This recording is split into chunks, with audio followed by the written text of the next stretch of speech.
Hey, podcast pals. Dana here to give you a friendly reminder before we get to our award-winning podcast that now is the best time to get your furnace tuned up before we take a shot to the face with cold Minnesota weather. My pals at Standard Heating and Air Conditioning currently have same-day and next-day openings, but they won't last long. By the time October rolls around, if your furnace craps out, you'll be freezing your private parts off while dealing with side eye from your significant other and pets for not calling sooner. So give Standard Heating and Air Conditioning a call today. Check this out. You can save up to $70 on your tune-up with Standard Heating. Visit standardheating.com. That's standardheating.com to book today. The 93X Half-Assed Morning Show. 93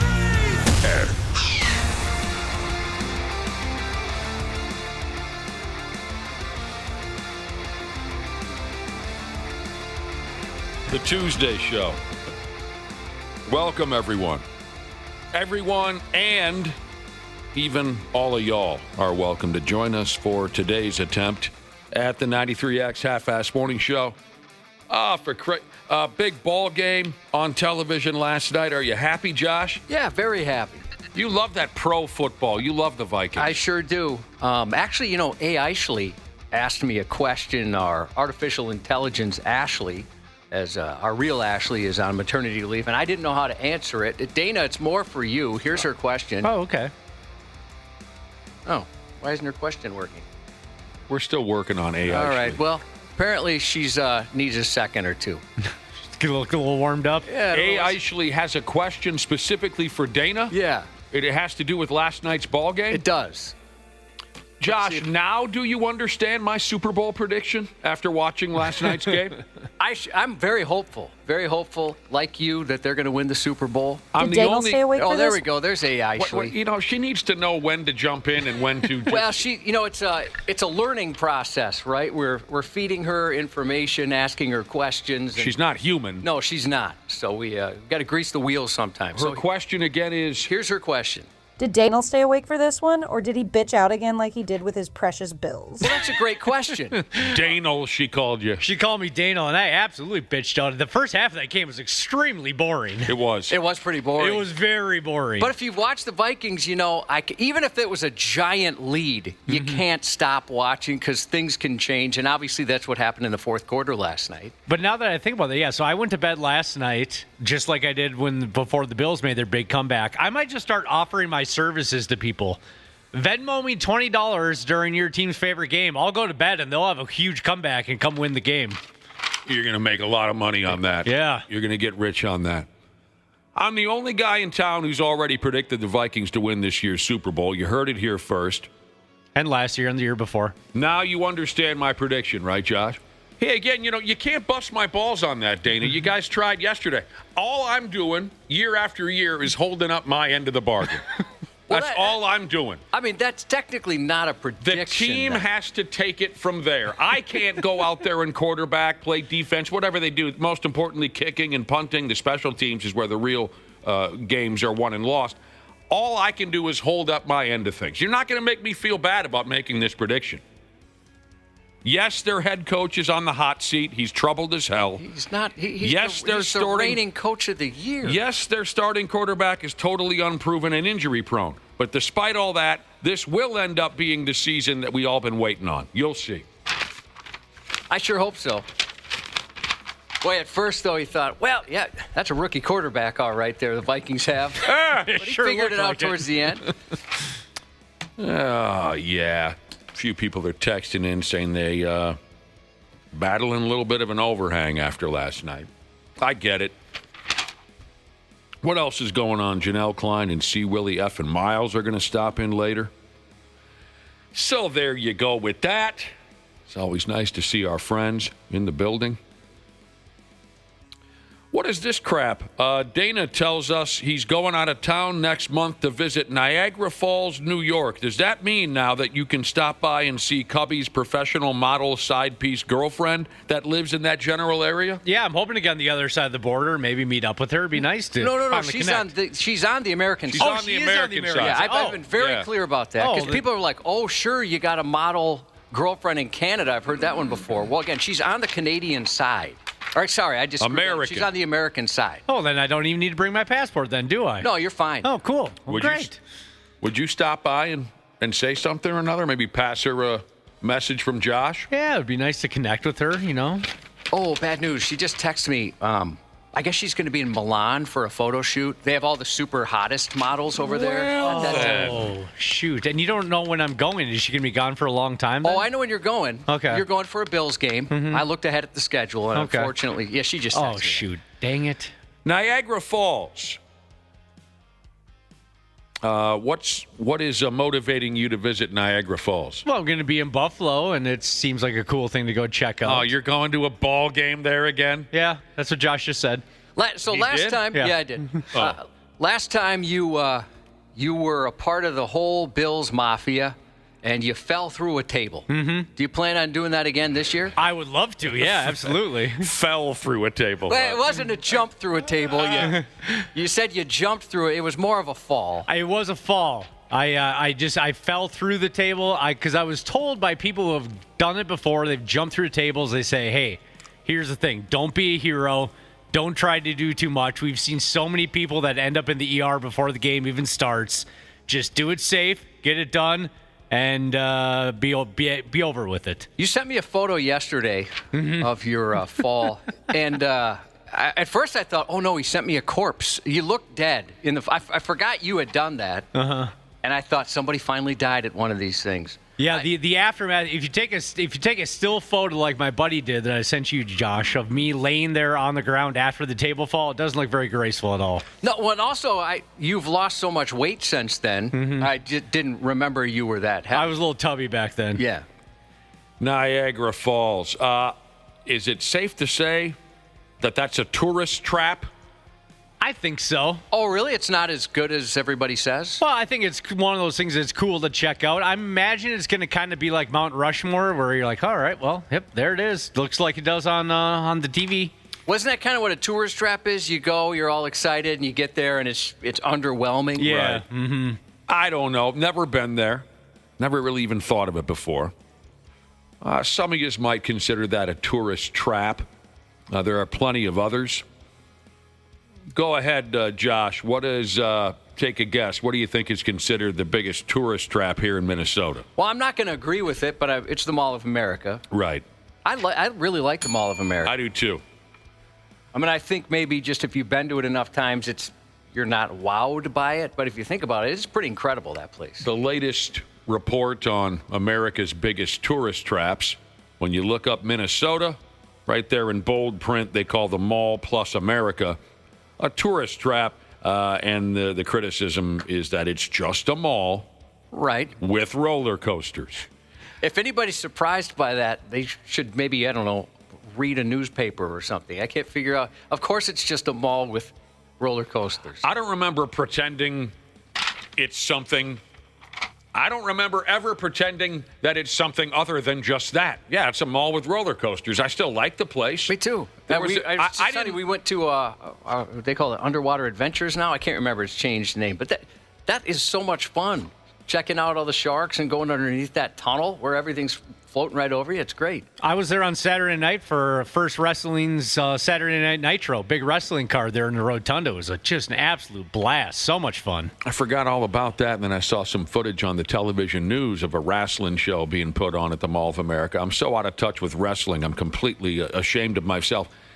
The Mall of America opened when I was a 20-year-old kid. And so for the first 5 years, we partied our asses off over there. Oh, man, we loved going to that top level and drinking. Oh, and that was wild and lawless back then. There were foxy ladies everywhere. Definitely. It was completely lawless. And then I went about 20 years where I didn't even come within 5 miles of the joint. But in the last 4 or 5 years, I've started to go back. I mean, once a year, twice a year. And I think it's a fun place.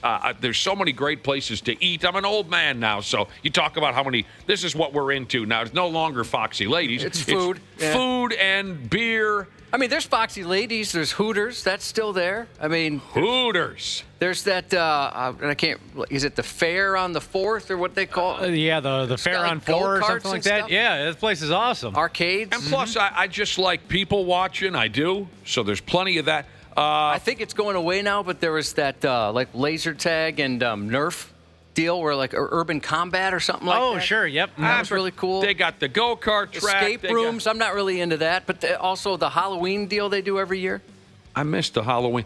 For the Iowegians, as far as tourist traps go, they've got the world's largest truck stop on I-80. I'd like to see the world's largest truck stop. I'm the son of a truck driver. It's in my blood. In North Dakota, they've got the world's largest buffalo. Not a live buffalo, is it? Probably not. It says here, world's largest buffalo in Jamestown, North Dakota. In South Dakota, Wall Drug. I was there 30 years ago. I remember nothing about Wall Drug. That's the number one text we've received so far on tourist traps is Wall Drug. Yeah, that's the one. That's the go-to answer whenever the conversation comes up on tourist trap. I was there when I was. Oh, this is 30. How old am I? This is 34 years ago. I went to Wall Drug. I remember Dick Tracy. That's one of those places where I had to ask, what is Wall Drug and why do so many people have this bumper sticker? I don't see it like I used to, but not everybody, but a lot of people used to have those bumper stickers. And when you're heading that way, you see billboards for it every 6 miles. They're everywhere. The other thing like that for me was Albert Lee. Anytime you're going south, there's a sign for Albert Lee. So I don't know that I've been to Albert Lee, but it must be pretty special. You're not missing much. Oh, is that right? I know a couple guys from Albert Lee, and they're iffy. In Wisconsin, as far as tourist traps go, I don't know if I've heard of this one or not. It's a place called the House on the Rock, which is 93X, as Josh knows. 93X is the home of the rock. We got all the best POD. We got everything. Wisconsin has a place called House on the Rock, which is a junk maze. I don't think I've ever heard of it. What is a junk maze? I don't know. I'll take you to my buddy's place on Lake Independence if you want to see a junk maze, but that might not be the same as what we're discussing here. I don't know. I got a buddy who's got a big chunk of land out that way, and he's got nothing but garbage everywhere. That's a junk maze. But no, I'm not familiar with House on the Rock.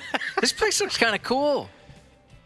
Well, yeah, I mean, I'm looking at the pictures of it. If I got the right thing, this is awesome. Just because it's called the tourist trap doesn't mean you wouldn't enjoy yourself, right, Josh? Yeah. You enjoy the Mall of America. You'd probably enjoy the world's largest truck stop. Oh, I would love that. We're not taking Dana to the world's largest truck stop because you're going to get your ass kicked at that place. Something tells me you're going to end up getting a couple of truckers are going to be whooping your ass. Yeah. The world's largest trucker stump. And Josh and I got to pull you out of the men's room while they're tuning you up. Mm-hmm.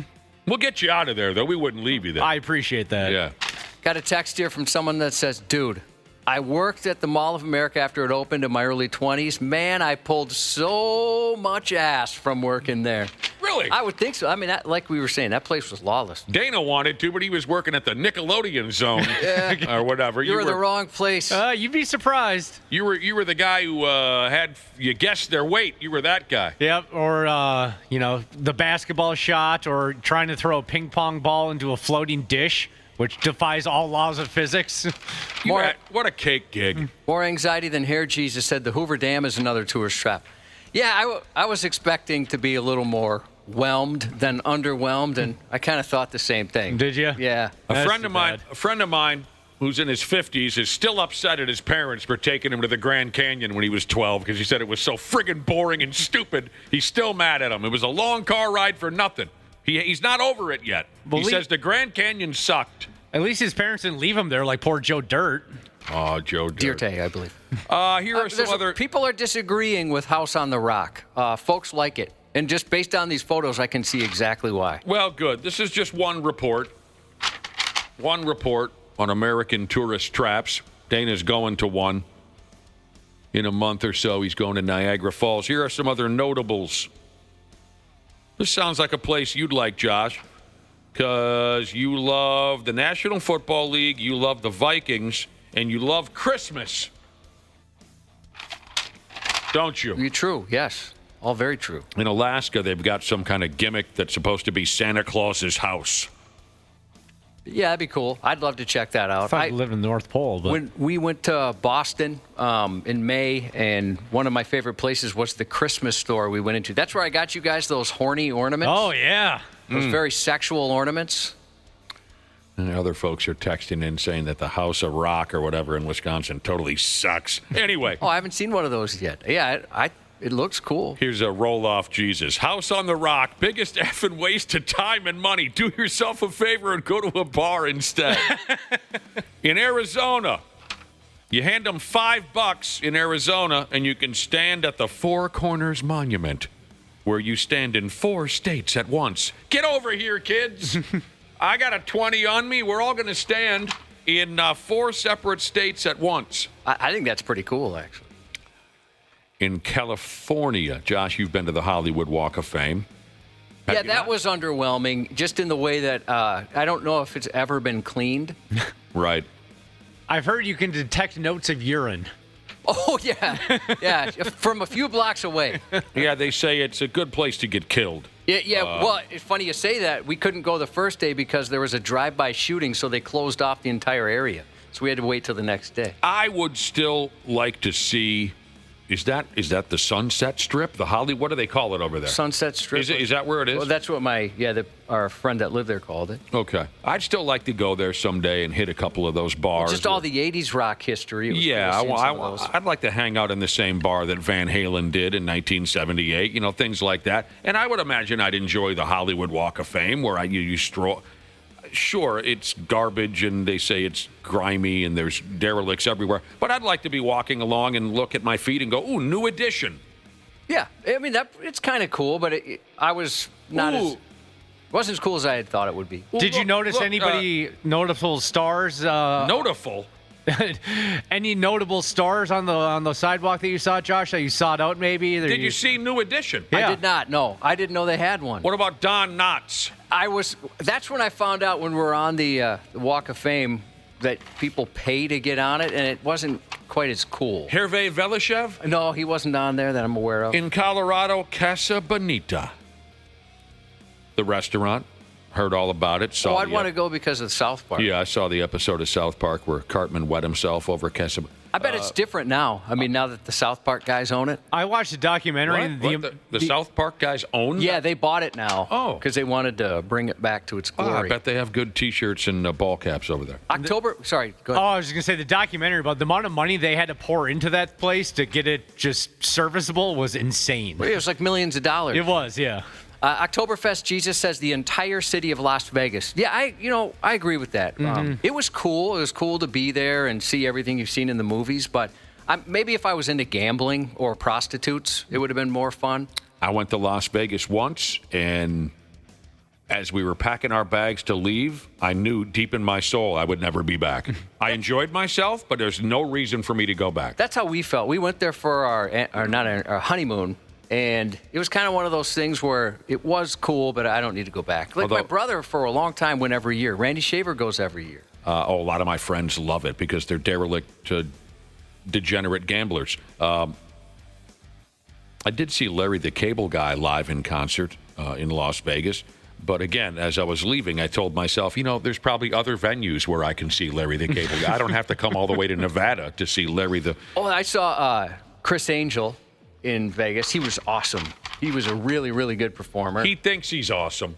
And we saw Phantom of the Opera, which was excellent, by the way. That was very good. Phantom of the Opera. We tried to get into Carrot Top, but he was sold out. I mean, you couldn't get any tickets to any Carrot Top show. That's because he's a pimp. Yeah, in he is. Kansas, as far as tourist traps in America, Kansas has Dorothy's house from The Wizard of Oz, and there's a museum set up there, too, if you want to revisit the Wizard of Oz. Nebraska, I've heard of this one, Carhenge. It's I want to go to that, yeah. Stonehenge, but made of old beat-up cars. And they mentioned the Las Vegas Strip here for Nevada. New Mexico, the UFO Museum. Never been big on the whole UFO thing. I'd like to see that. New York, Times Square. Talk about hints of urine. Yeah, I'm sure. Definitely can get that in Times Square. Way too many people. I'm sure. I've told you recently that my wife's trying to talk me into going to New York City. I've never been to New York City. She's been everywhere. And she says, I know you don't like crowds. I know you don't like New Yorkers. I know you don't like air travel. I know you don't like lots of things. But she says, to trust her, and I will love it. And I probably will. No, I do think once you get there, you will enjoy yourself. Oh, really? I don't know. I don't know if he would or not. I mean, they got that September 11th museum, though. That would be something to see for sure. Ohio, the Rock Plus Roll Hall of Fame. Yeah, I've heard from the word go that joint sucks. I've heard it's very lame. I've heard it just sucks. I don't know how you make a Rock and Roll Hall of Fame suck, but apparently Cleveland found a way to do it. Mm-hmm. Tennessee, Graceland, if you're into that whole bit, the Elvis thing. I think that'd be cool. Yeah, my parents went there not too long ago, and they raved about it. They thought it was just the coolest thing they've ever seen. I kind of wonder with, whoever answers these questions, what their expectations were. Mm-hmm. I mean, what were you expecting for one of these where it was Right. underwhelming? I mean, you're just kind of there like, oh, this is history or this is just a huge cultural thing. Yeah. You thought you were going to walk in and get a What else? BJ or something? Listeners are texting in with other tourist traps. Branson, Missouri. Manhattan, New York is a tourist trap. Lambeau Field. You know, it's not in San Diego, all the retired Navy ships and planes and stuff like that. If you get a chance to go to that was one of the best times of my life, for sure. And finally, in this report on America's biggest tourist traps, they mention a joint. I was just there a couple months ago, Wyoming, Jackson Hole, and they mention all the tourist shops. Well, yeah, but it didn't feel like a tourist trap to me because, I mean, sure, the town has plenty of places to waste your money, but also it's just such a beautiful area. It didn't feel like a tourist trap to me because you can look beyond the little cowboy hat shop and see beautiful mountains and things like so. It didn't feel tacky, sleazy, touristy to me at all. I would recommend Jackson Hole, Wyoming to any swinging D. So there you friggin' go. Few people texting in on Wisconsin Dells. I went there in 6th grade. A friend of mine's parents brought us all there. Yeah, I was there once. I loved it, but I was in 6th grade, so maybe Yeah. it's different. Went on the Ducks. I thought that was really cool. If you want to see genitalia of all ages, that's the place. At their pools, no one can keep their frickin' trunks on. Naked babies and grown folks with their gear hanging out because it's a gross place. Specifically, A lot of water parks are like that, though. Right? That's exactly what I'm trying to say. I mean, I had a good time. I really did. But it's not Wisconsin Dells' fault. It's just no one can keep their swimsuits on properly over there. Did you see anything Some of those you wanted slides are too fast. The slides will take your drawers off, but then some people they kick back in their beach chair. Yeah. And put the clothes on your damn babies. I've never. You just asked if he saw anything that you wanted to see. Yeah, that's what I was wondering. Did I I've see never been to one of those places where I saw something I wanted to Did I see anything I wanted to see? Absolutely not. You got to go to a beach for something like that. Mm-hmm. And even then, it's hit or miss. But at least there might be a hit or two. Yeah, at water parks, never once. I'm surprised Nashville didn't make this list. Everybody and their mother is running to Nashville now, like their hair is on fire. I've got That friends. is 100%. My brother's going to retire there, or just outside of Nashville. I've got friends who will not stop bothering me about going to Nashville. And I tell them every time, don't care. I give them a Jay Cutler every time, and they still, it's so great. And we went here, we went there. It just sounds like Vegas to me. No, you're right. That place is like the place to go for so many people. Don't care. Kind of like a Vegas thing where they go every year. It's turned into the hotspot for bachelor and bachelorette parties. Oh, yeah. Never been. Did you see the videos yesterday of the running of the meatballs in Scandia, Minnesota? Yeah, that looked awesome. Now, if we're talking I love about that kind of goofy stuff. If we're talking about a destination, an event, F all these big cities and whatnot, the video I saw yesterday of the 2025 running of the meatballs in Scandia. Oh, out that way east of Forest Lake, right, Josh? You're almost in Wisconsin when you're. Am I right about Scandia? I got the right spot, don't I? Yeah, I think so. They cook a bunch of meatballs and then pour them onto a track with a slight downhill grade, and the meatballs race to the finish line, and you get money at the end of if your meatball wins and everyone stands around. That's more my speed, the running of the meatball. And it's more entertaining than you think it's going to be. These things move real quick. Yeah, and it made national news, actually. So goofy. It reminded me of watching the marble races on ESPN. What do they call that gimmick? The Ocho. The Ocho. It reminded me, and I enjoyed watching the marble race. They got a crowd of dozens out there watching that thing. Oh! That was more sparsely attended than I had thought. Well, it looked like it had rained or something. It's the ultimate male versus the ultimate meatball. What movie, Josh? Go. Meatballs? The ultimate male versus the ultimate meatball. Couldn't tell you. Rocky 3. It's Rocky 3. Oh, that's the one I haven't seen. It's the only Rocky I haven't seen. Oh, I think I know what you should do today. Watch Rocky 3? Yeah. How is it that you haven't seen Rocky 3? It doesn't make sense. Mr. T's in there, and I love Mr. T. Hulk Hogan's in it. Hulk Hogan's in there, sure. Yeah, it's the only Rocky I never saw. Carl Weathers. He's in a couple of them. Of course he is. All right, we got to get going. Burt Young. Did you say Burt Young? Dude, don't even start on Burt Young. Great, now I can't continue. Later on this morning, Janel Klein and Willi Myles will join us. Of course, so will Randy Shaver. And we'll have nothing but fun. At least that's my hope. We got to take a break. We'll be back in a few minutes here on the Half-Assed Morning Show. The 93X Half-Assed Morning Show. Hey, podcast pals. Dana here to give you a friendly reminder that now is the best time to get your furnace tuned up before we take a shot to the face with cold Minnesota weather. My pals at Standard Heating and Air Conditioning currently have same-day and next-day openings, but they won't last long. By the time October rolls around, if your furnace craps out, you'll be freezing your private parts off while dealing with side eye from your significant other and pets for not calling sooner. So give Standard Heating and Air Conditioning a call today. Check this out. You can save up to $70 on your tune-up with Standard Heating. Visit standardheating.com. That's standardheating.com to book today. This episode is brought to you by Progressive Insurance. Do you ever think about switching insurance companies to see if you could save some cash? Progressive makes it easy. Just drop in some details about yourself and see if you're eligible to save money when you bundle your home and auto policies. The process only takes minutes, and it could mean hundreds more in your pocket. Visit Progressive.com after this episode to see if you could save. Progressive Casualty Insurance Company and Affiliates. Potential savings will vary. Not available in all states. Thursday Night Football is back, and it's only on Prime Video. This week, the Washington Commanders take on the Green Bay Packers with both teams determined to prove their worth. Coverage begins at 7 p.m. Eastern with football's best party, TNF Tonight, presented by Verizon. Not a Prime member? Not a problem. Simply sign up for a 30-day free trial. It's the Commanders and the Packers, Thursday at 7 p.m. Eastern, only on Prime Video. Restrictions apply. See Amazon.com/Amazon Prime for details.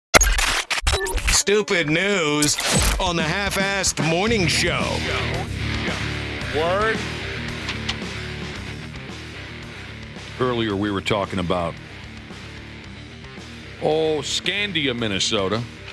They have a fun event out there called the Running of the Meatballs. We saw a video, didn't we, Josh? Yeah, it was cool. The Running of the Meatballs looked like a fun event. A couple folks texted in who know a thing or two. And they say the meatballs are actually golf balls painted brown. Oh, I wish I didn't know that. Oh, I don't care either way. You can still call it a meatball. I'll show up if you got cold beer. They said they're golf balls painted brown. Everyone buys one for $5. They number them. And then I think the number one finisher gets like $500 or something. Well, I'm glad I found out now versus biting into one in a plate of spaghetti. Has it ruined some of the vibe, knowing that they're not really ruined, but I am disappointed, I guess. Did you know they have turtle races in Longville, Minnesota, Josh? Oh yeah, I've seen that video. We got to talking I want to about go to the dachshund races one of these days. For J.J. Hill days. Is that? Did that already happen? I know J.J. Hill days happened last weekend. Is that a one-weekend thing? Happened last weekend. Yeah, one weekend a year. The Dachshunds race down on Lake Street in Wayzata. I like the goofy races that at Canterbury. Watching those big ostriches and whatnot. Yeah. Basset hounds and corgis and whatnot. We got to talking about tourist traps. That's how we started this conversation on this happens in one town and then that event happens in the other. We got to talking about tourist traps, Vegas, Wall Drug, Lambeau Field, Branson, Missouri, this and that. I mentioned that my wife wants to take me to New York City. She knows that I'm not a big fan of New Yorkers. She knows I'm not a big fan of massive crowds and big cities, but she really does think, especially once she gets me down there into Times Square with all the bars and strip joints and restaurants. She says, trust me, you'll have a good time. I think I will. Do you have anything in the works, or No, a general idea? Just a general idea. I mean, yeah, I think I'll enjoy it. Did I tell you what happened between me and the wife in the car on Sunday, Josh? If you did, I don't remember. You know how she gets, right? So we're driving in the motor vehicle. Windows up, I'd imagine. Windows she finds up. them to be trashy when they're down. You can't have all the windows down because it is, quote, trashy. That's a true story. So, yeah, we're driving around town, windows up. We were going into town. And on my radio, I was playing that old Willie Nelson and Julio Iglesias hit single from 1984, To All the Girls I've Loved Before. It's a beautiful song. I think what I was doing, Josh, was I was listening to the top 100 songs of 1984. And, seriously, and that came into the mix, was To All the Girls I've... I wonder what bar those two ran into each other and decided to cut a single together. You know what I mean? Willie Nelson and Julio Iglesias. You sent me the picture of the single, like the cover on the single, and Julio Iglesias is making a facial expression, and you believe he's thinking, I banged everything with two legs. Yeah. I'll have to check that out. So anyway, that song comes on the stereo, what do you call it, the car radio. And my wife says this to me. She says, oh, of course you want to listen to this song, To All the Girls I've Loved Before. Of course. And I said, where are you going with this? Oh, because it makes you think about all the whores that you used to run with back in the day, doesn't it? I got to say, when I was listening to that, I was picturing the montage going through your brain of some foul stuff, I'd imagine. Terrible thing. But I said to her, I just like the song. Can I just enjoy the song, Willie Nelson, Julio Iglesias, To All the World? And she says, no, because I know you're not listening to the song. You're thinking about the whores. Well, now you're probably, even if you weren't before, you are now. She put that into your head. And then she even, while the song was playing, she altered the lyrics and was singing new lyrics to the song. To all the girls you've had over the years, you met at the radio station and conquered after too many beers. She's altering the lyrics. You didn't know their names. You played dangerous games to all the whores. She's singing this to me now. And I said, it's Sunday. That's the Lord's Day. It's the Lord's Day. You're supposed to give it a rest on Sunday. And then before we closed the conversation, she made me admit that I am a whore. You did admit it? Of course. What am I supposed to do, deny that? Actually, as a matter of fact, that's kind of cool to say. Oh. Yeah. That's what happened to me. Jesus Christ. Just trying to drive into town while listening to the hits of the 80s, Back to tourist traps, and eventually, trust me, we'll get to the stupid news. Back to tourist traps. We read a report, a recent report on America's biggest tourist traps. One of them mentioned was a junk maze in Wisconsin. Do I have that right, Josh? It was a junk maze. That's what they called it. It's called the House of the Rock or something like that. Did you know, Josh, according to some of our listeners, your mother knows her way around a junk maze? Son of a... The Mall of America was called a tourist trap in this report that we read. Minnesota's biggest tourist trap is the Mall, then America. And their criticism was it's a mall with roller coasters. And a listener texted in and said, it's all in the delivery, really. Because it's not a mall with roller coasters. It's a mall with roller coasters. And I agree with it. Oh, you know what? Maybe we read that wrong. Yeah, I agree. That adds some juice to it, the way you just delivered that. It is a mall, yeah, and it's got roller coasters. Come on, feel good about it, for Christ's sake. And runs from ice, Jesus. He texted in to say the American dream is the biggest tourist trap. I was thinking about him yesterday. Were you running from ice? No, but I'm pretty sure I saw an ice raid down the block. Yeah. I I was hoping, run, man, run.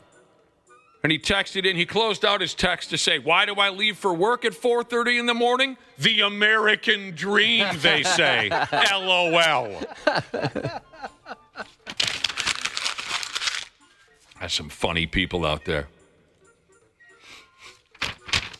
But yeah, for this week, Josh, every hour, part of the agreement my wife and I came to on Sunday during our cargument, every hour on the show this week, I have to admit that I'm a whore. Every hour? Every hour of the show. The entire week? All week. So I got it out of the way for the 6 o'clock hour. Okay. For starters, here as we dive into the report. For starters, what I believe we have here is a recap kind of a situation. Right, Cubby? Some folks might call it an update. I think I remember this one. Yeah, an update. An update. And this year update deals with someone who is or was sexually fixated on amputations or amputees. Now, for most of us, that's just a phase. Yeah, it's something you usually grow out of. Yeah. I mean, there's going to be a time in your life you want to stump someone's brains out. But after a while, you realize, I don't have a stump. What am I thinking? Being sexually fixated on amputations or amputees, for most of us, it's just a silly phase, but not this guy. Oh, he's from out there in England.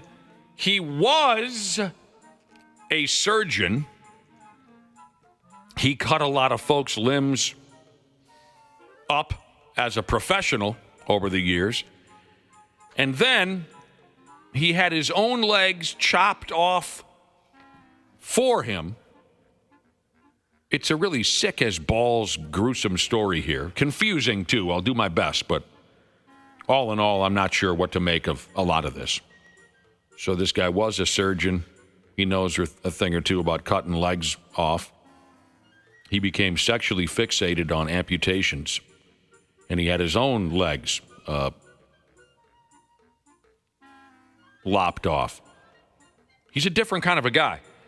He goes by the name of Neil Hopper. He's 49 years old. The update I have for you is that dude is going away to prison for a couple of years. The charges include fraud, possessing extreme pornography, that.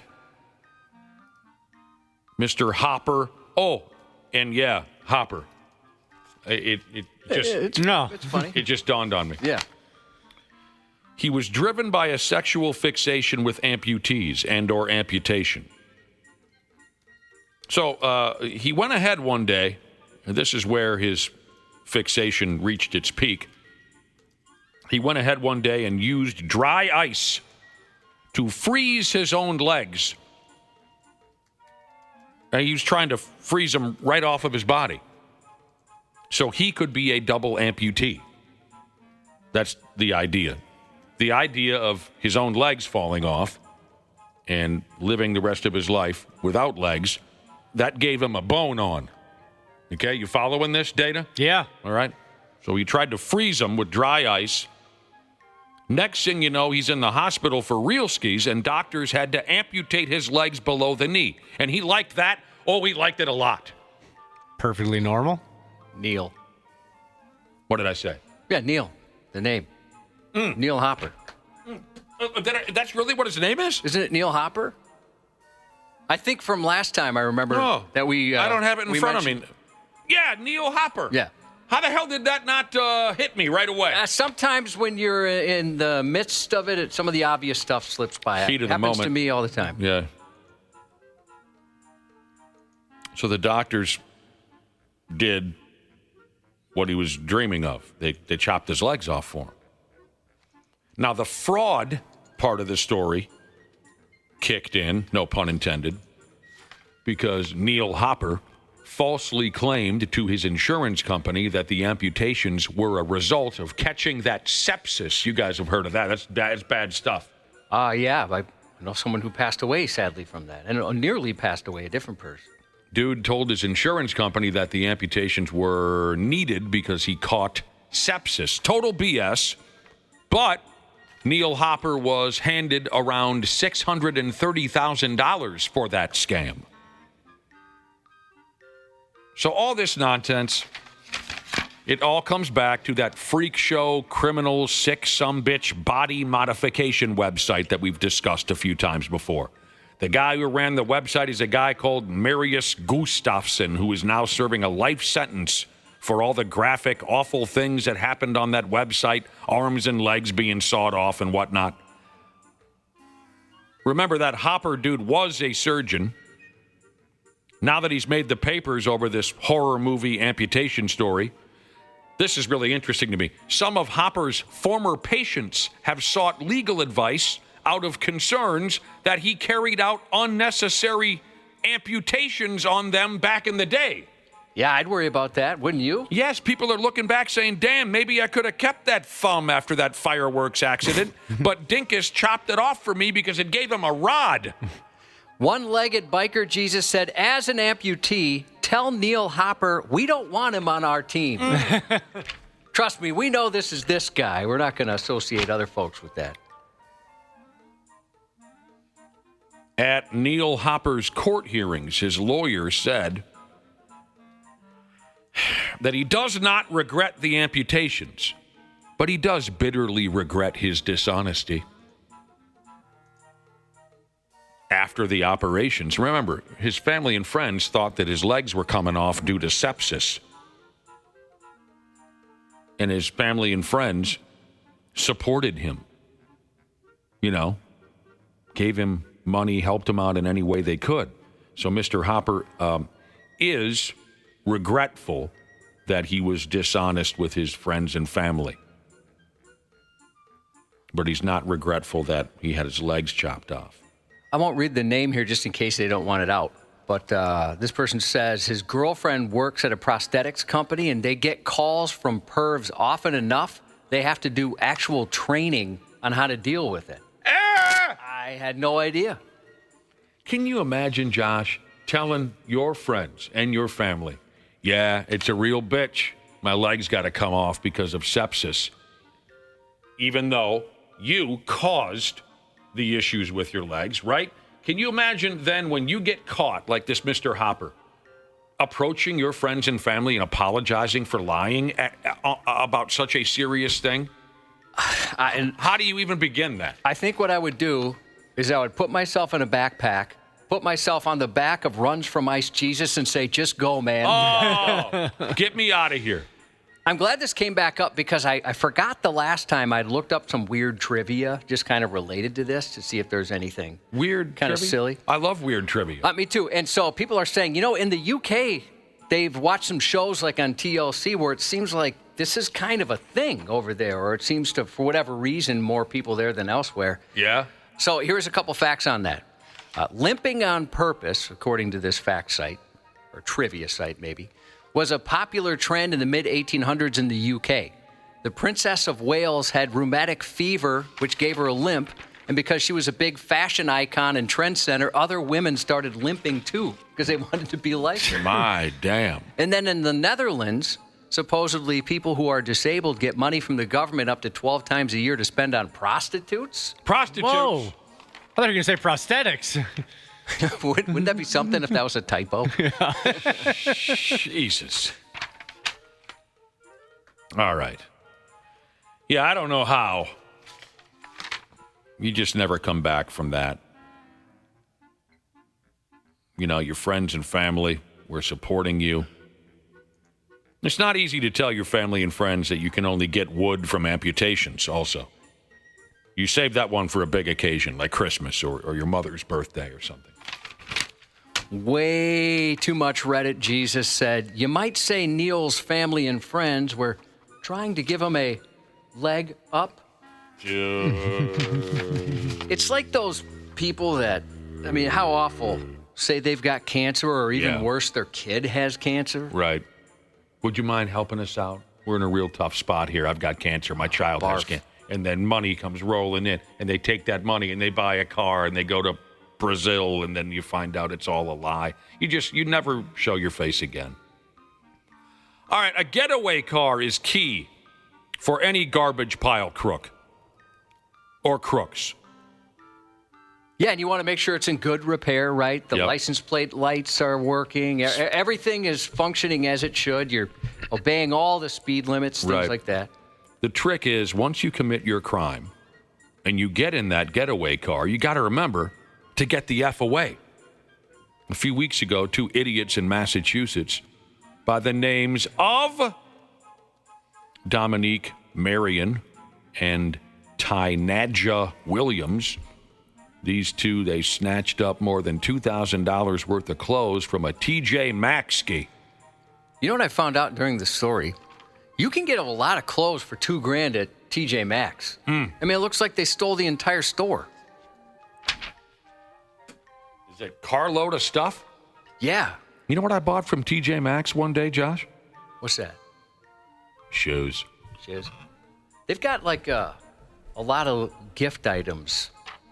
Like around Christmas and stuff. Like you could get one of those, like a club or golf club that you can put beer in or something. Oh, yeah? They got like a lot of that kind of kitchen stuff. I didn't walk through that section.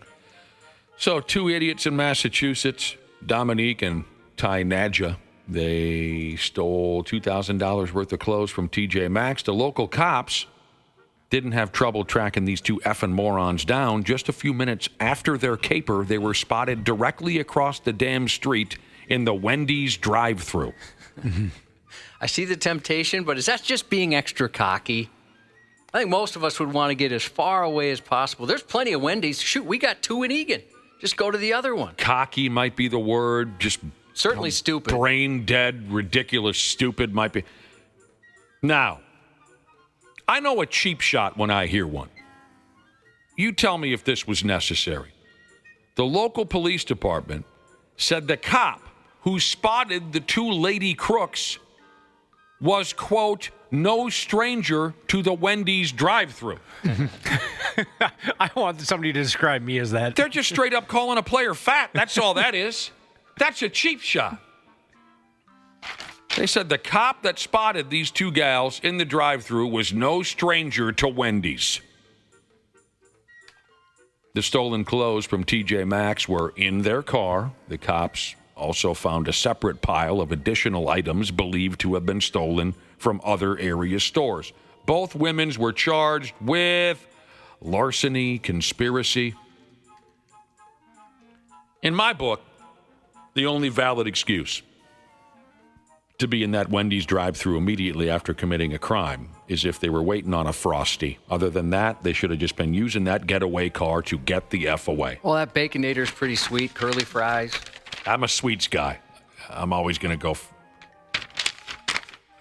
I'll pick the sweet stuff. I'm not much of a sweets guy, but last night during the football game, we saw a commercial for Dairy Queen and that pumpkin pie blizzard, and let me tell you, I wanted to rush out and get one right there.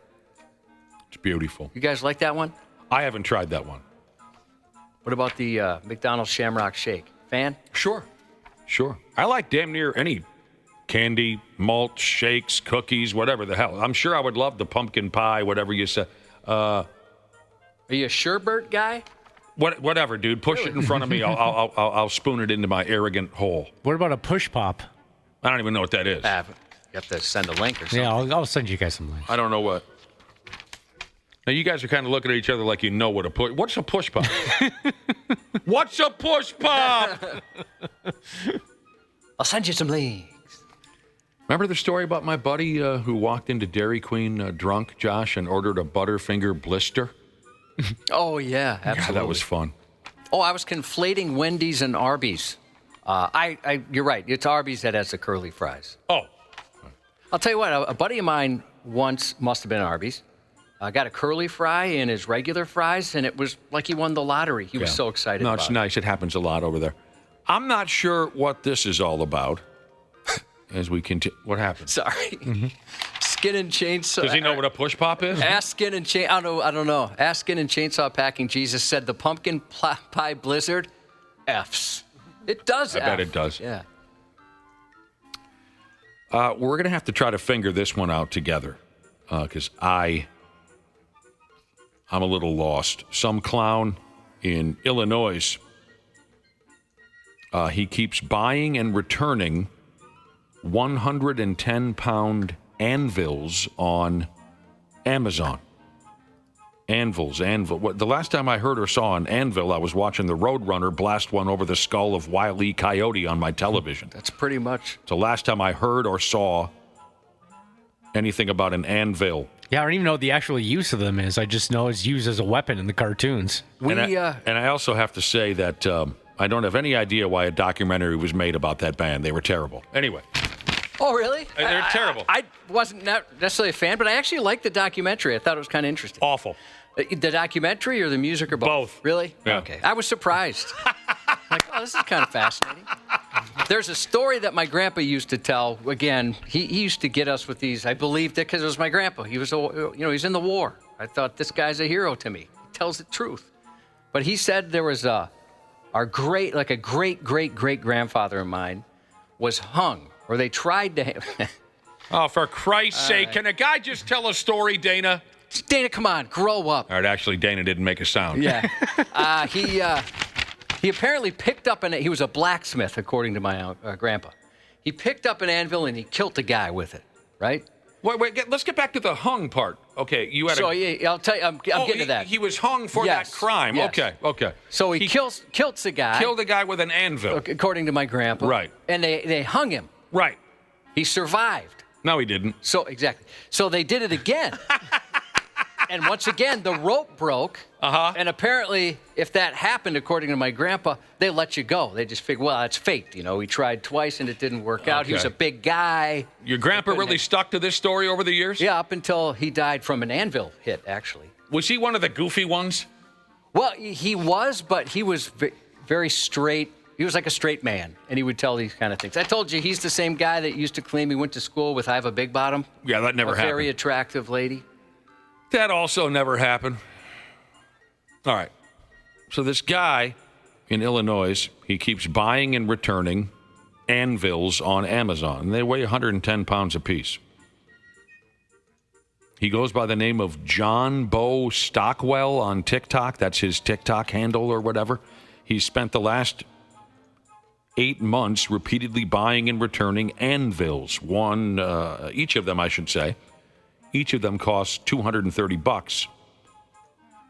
Now, I've never ordered anything off the internet, so you got to help me if I go sideways here.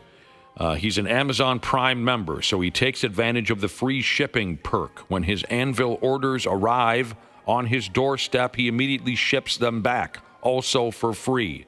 In one of his cute little TikTok videos, he admits that he once made 10 anvil orders, received them, and returned them within just a few weeks. So I'm so effing lost right now. I don't understand. Why is he being a douchebag? He's just being a douchebag? Yeah, and he doesn't like Amazon, and he's trying to say, hey, your return policy's stupid, that kind of thing. I can just buy this and return it because it's a ridiculous item. And this is how he wants to spend his time, by proving a point to Amazon? Yeah, I don't think Jeff Bezos is rolling over on in his expensive sheets on one of his $300 million yachts. I mean, the poor delivery driver who's got to get it there, and then in return, I'll go through all that hassle. I don't get it. This is how he wants to spend his time. He wants to be the guy that makes a point to Amazon that their delivery methods are stupid, in his opinion. Yeah, I think it was like something about the return policies and stuff. And he's saying, hey, it's on them. If they want to tell me. Why do you care? I know. And the effort that takes, right. All the other folks that have nothing to do with it, makes their day suck. Delivery drivers are dropping dead in his neighborhood. Exactly. Or they're all jacked at this point. Oh, for Christ's sake, it says that this guy is the Stockwell guy who's doing the anvil routine. He's also a stand-up comedian. Of course he is. So is this just a comedy bit to get some gigs? If so, where's the comedy? Yeah, you're just being a douche. I don't get it. I think the comedy will be when the UPS guy throws the anvil through his front window. Dude. Do we have time for a final? Do we? Yeah, yes. Jeez. Here's one for you road ragers. A car company in China is trying to cut down on road rage with a cute gimmick. The company is called XPeng. peg or something. The gimmick is similar to throwing a damn banana peel at your opponent while you play Mario Kart. I've done that. I've dumped some banana peels on an opponent or two. It's a very satisfying feeling when they hit it. Oh, it's so frustrating, though, when the person delivers it at the perfect time, like right when you think you're about to win. Oh, yeah. You know, my favorite part of Mario Kart was racing with all the stupid crap. You know what I mean? There was a mode on Mario Kart where you could just race, and that's it. No throwing stupid bombs and bananas and whatever. Oh, really? A gentleman's game. No lightning strikes. No, all the stupid crap. I didn't know you could get into that mode. I hated that part of Mario Kart. Let's just race. And there was only one friend of mine, because I went through a Mario Kart thing years ago. There was only one friend of mine who would just sit down and race, just straight up. The rest of them, oh, no, that's stupid. Well, I want to be able to throw the lightning ball and poop eggs on you or whatever. I said, let's just race. Let's be adults about this. That big, giant bullet missile thing or whatever, that is kind stupid. of BS. Oh, that'll cook you. Yeah. All of it is stupid. That shouldn't exist. Anyway, it's similar to playing Mario Kart, this gimmick they got going in China. This is far above my pay grade. But I'm going to go ahead anyways. While you're driving a real car, some wacky-ass 3D video game appears on your windshield or near your windshield. And when you hit a button or two on your steering wheel, you can fire emojis at a driver that you don't like, someone you think is driving like a prick. That'll show them. That's pretty clever, actually. And I wonder if, legitimately, I know it's silly, if this would help. Like somebody would get, all right, I got it out of my system. I just blasted him with a winky face or something. Is this damn near the most dangerous thing any of us could imagine trying to do while driving? Yeah. But it's a thing. Doesn't that sound dangerous? You're playing a video game while you're driving a motor vehicle down the freeway? Well, so it goes right over your field of view, which I'm kind of surprised they're allowed to do, like a heads-up display, right? Yeah. So it's projected on there. So it gives you maybe the feeling that you did something like that. So when you launch the emojis, they appear to explode against a real car that you're aiming at. If it keeps somebody's gun in the glove compartment versus sticking out the sunroof, I'm all for it. That's what the car company is going for, Cubby. They think it's... The game that you play is called Road Rage Reliever. You got any other ideas as to how someone can gain some relief while... Watch the movie Parenthood, although it didn't work out well for them. The XPEG folks, they created this brand new motor vehicle death machine. They said this will help folks avoid dangerous behaviors behind the wheel. Well, I see where they're coming from, but playing video games behind the wheel sounds pretty dangerous too. I'm sure someone would use this for evil, but I always thought it would be kind of cool if there was some sort of, back in the day when Evite was big, I used to think Evite would be something, but where you give somebody a little notification saying, hey, Brock, go ahead, you can merge, get in front of me or something like that. Because sometimes it's almost like folks just, I can't figure it out. Pant wetters behind the wheel, you road ragers. You've become a problem. In the United States alone, 92% of Americans have said they witnessed road rage in the year of 20 and 24. 89% of folks say they've been a victim of adult behind-the-wheel pant wetting.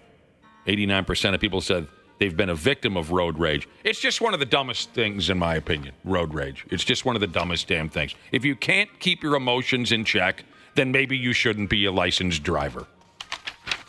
It's certainly one of the most unnecessary things, and unfortunately see it a bunch. I probably see it once a week, I'd say, on my way home. You can't keep it together. You can't. As an adult, you can't just hold your emotions. You have to come completely I don't get it. But that's just the liquor talking. I've been drinking for days. Sports on the 93X Half-Assed Morning Show. Thielen in motion. McCarthy keeps. He's got it. And forces his way into the end zone. Touchdown. Feeling that we have right now does not happen without one other guy. All right? Did not go the way any of us wanted. This guy, all right, I could tell from the jump, he was poised. But this guy didn't quit me. And you always thought he would figure it out. 2 passing touchdowns and a rushing touchdown all in the second half. Vikings and their troubled head coach looked like a bunch of cucks last night for the first 3 quarters of football. Yeah, it was not looking very well. That was and ugly. Come the fourth quarter, before you could say Jack Robinson, the Bears were the ones sitting in the cuck chair. Monday Night Football, the Vikings made a late comeback, ended up beating Chicago by 3. They ended up beating them by, they scored 21 points in the fourth quarter? Yeah. Yep. So they got a 1-0 record here, starting off the season. Josh is pretty pumped. I Now know he's- you're excited about it. Josh is starting to understand my Super Bowl prediction from yesterday. He's starting to come around to it a little bit. Who plays tonight for Tuesday Night Football? There is not a Tuesday night football But game. there was last week. There was Thursday, Friday, now Monday. There's not a Tuesday Night Football. As far as I know, Oh. there is not a Tuesday night football I thought game. for sure there was a. We'll talk to Randy Shaver in about a half hour. He'll want to go up and down and this way and that with last night's ball game. See Willi Myles and Janel Klein will be here too at that point. Twins beat the Los Angeles Angels, and for months and months and months, I've been trying to figure out what the hell is a push pop. I got this text from a listener who says, "How do you not know what a push pop is? It was the original ice cream in a toilet paper tube." Why do people play with us like this, Josh? Just tell us what a push pop is. Or at least send us some links. Send us some links. I just want to know what's a push pop. And what are you talking about? Ice cream, toilet paper? Just tell us. Josh's news is coming up next. God. The 93 Ags Half-Assed Morning Show. Hey, podcast pals. Dana here to give you a friendly reminder that now is the best time to get your furnace tuned up before we take a shot to the face with cold Minnesota weather. My pals at Standard Heating and Air Conditioning currently have same-day and next-day openings, but they won't last long. By the time October rolls around, if your furnace craps out, you'll be freezing your private parts off while dealing with side eye from your significant other and pets for not calling sooner. So give Standard Heating and Air Conditioning a call today. Check this out. You can save up to $70 on your tune-up with Standard Heating. Visit standardheating.com. That's standardheating.com to book today. This episode is brought to you by Progressive Insurance. Do you ever think about switching insurance companies to see if you could save some cash? Progressive makes it easy. Just drop in some details about yourself and see if you're eligible to save money when you bundle your home and auto policies. The process only takes minutes, and it could mean hundreds more in your pocket.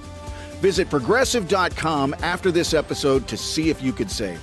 Progressive Casualty Insurance Company and Affiliates. Potential savings will vary. Not available in all states.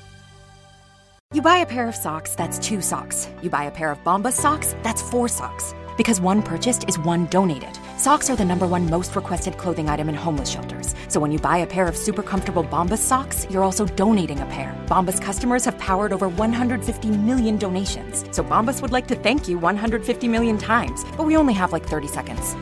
Go to bombas.com and use code AUDIO for 20% off your first purchase. That's BOMBAS.com and use code AUDIO at checkout.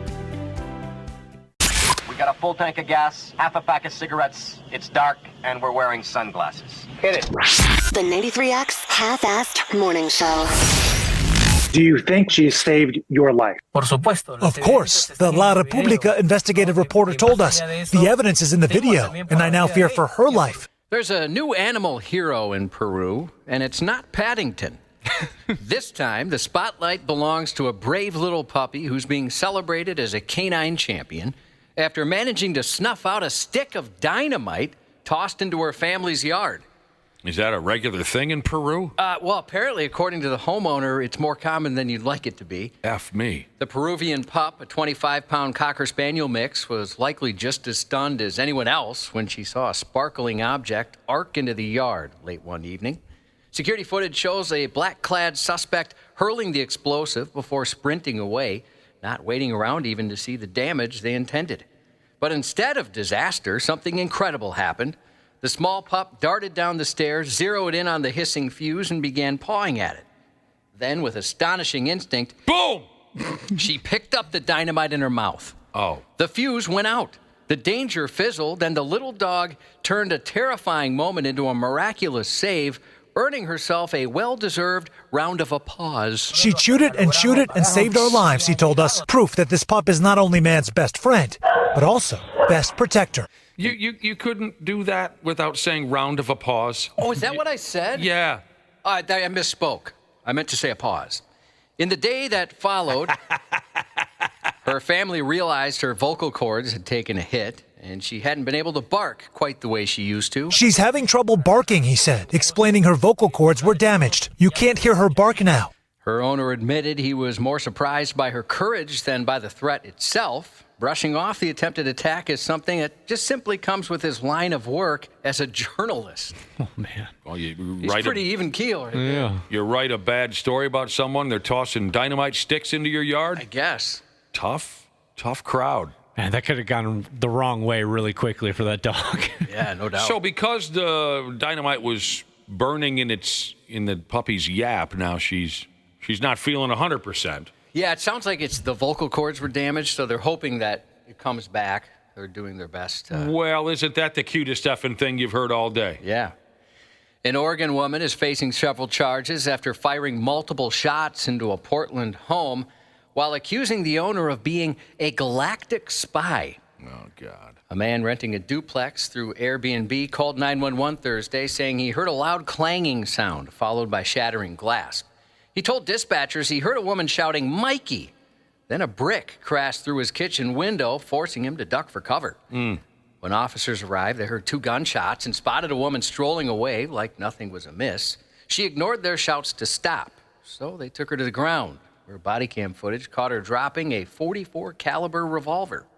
Inside, investigators found 2 bullet holes, one piercing a door, another a wall, and a cement squirrel statue had been promoted from lawn ornament to window-shattering projectile. The 38-year-old woman had cuts on her shoulder consistent with climbing through broken glass and told officers the duplex owner was a galactic spy. A galactic spy? They investigated. He was not. Like from Men in Black. Yeah, some outer space deal. Sure. One neighbor confirmed the odd behavior, telling officers they saw her earlier smirking while carrying a gun.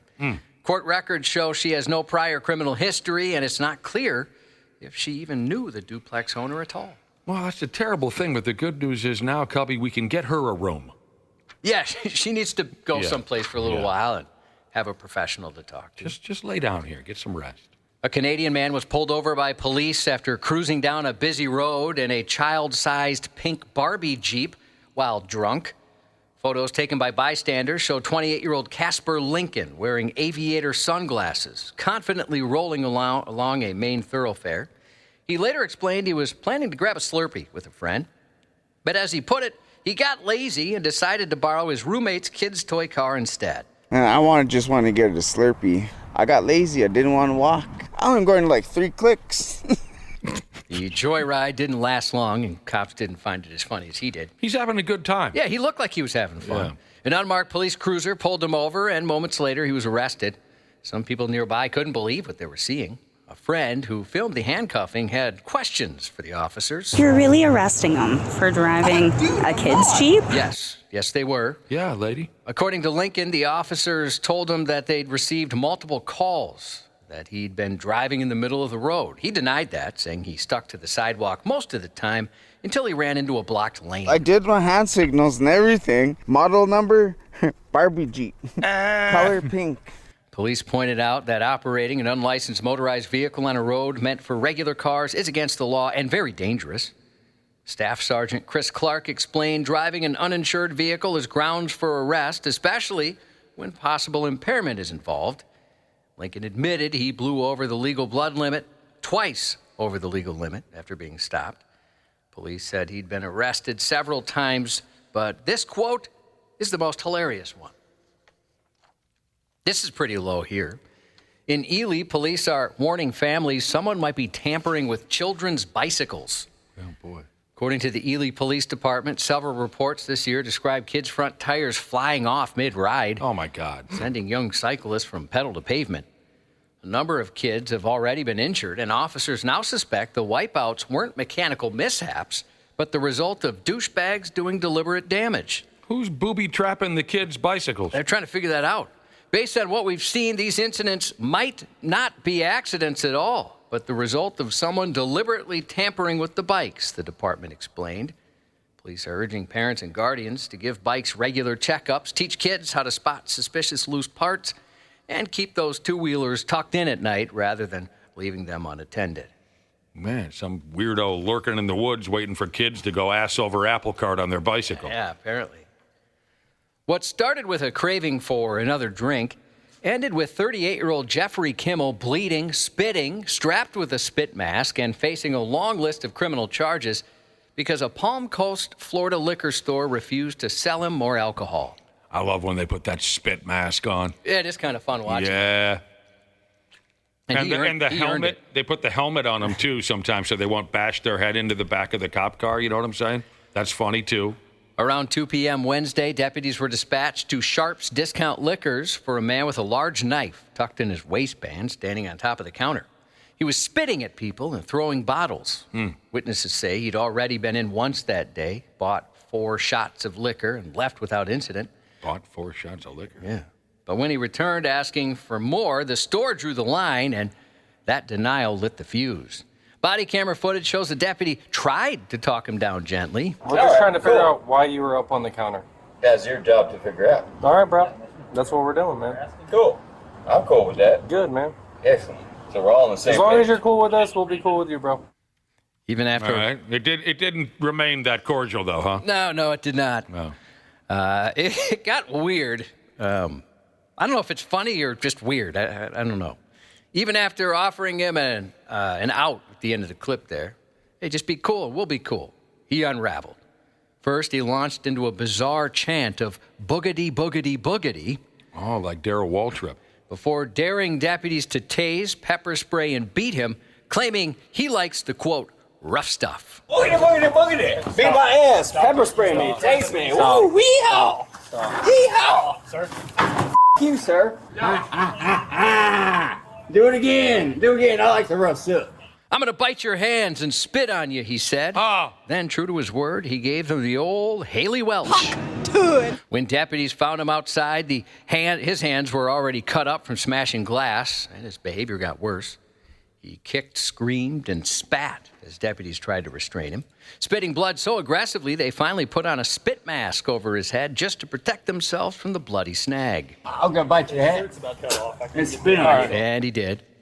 Sheriff Rick Staley later summed it up in the typical Florida sheriff fashion. This guy must have really wanted another drink, but he found out he's not in New York, and we won't even tolerate behavior like this in Florida. What's he talking about, not in New York? He must be from New York. It didn't say earlier in the story. Right on. Or he just was, what did they call that? New York was catching a stray? Mm-hmm. Sure. He also found out Florida isn't a catch-and-release state, and if you attack a sheriff here, you will be subdued, and we will take you to the Green Roof Inn, which they did.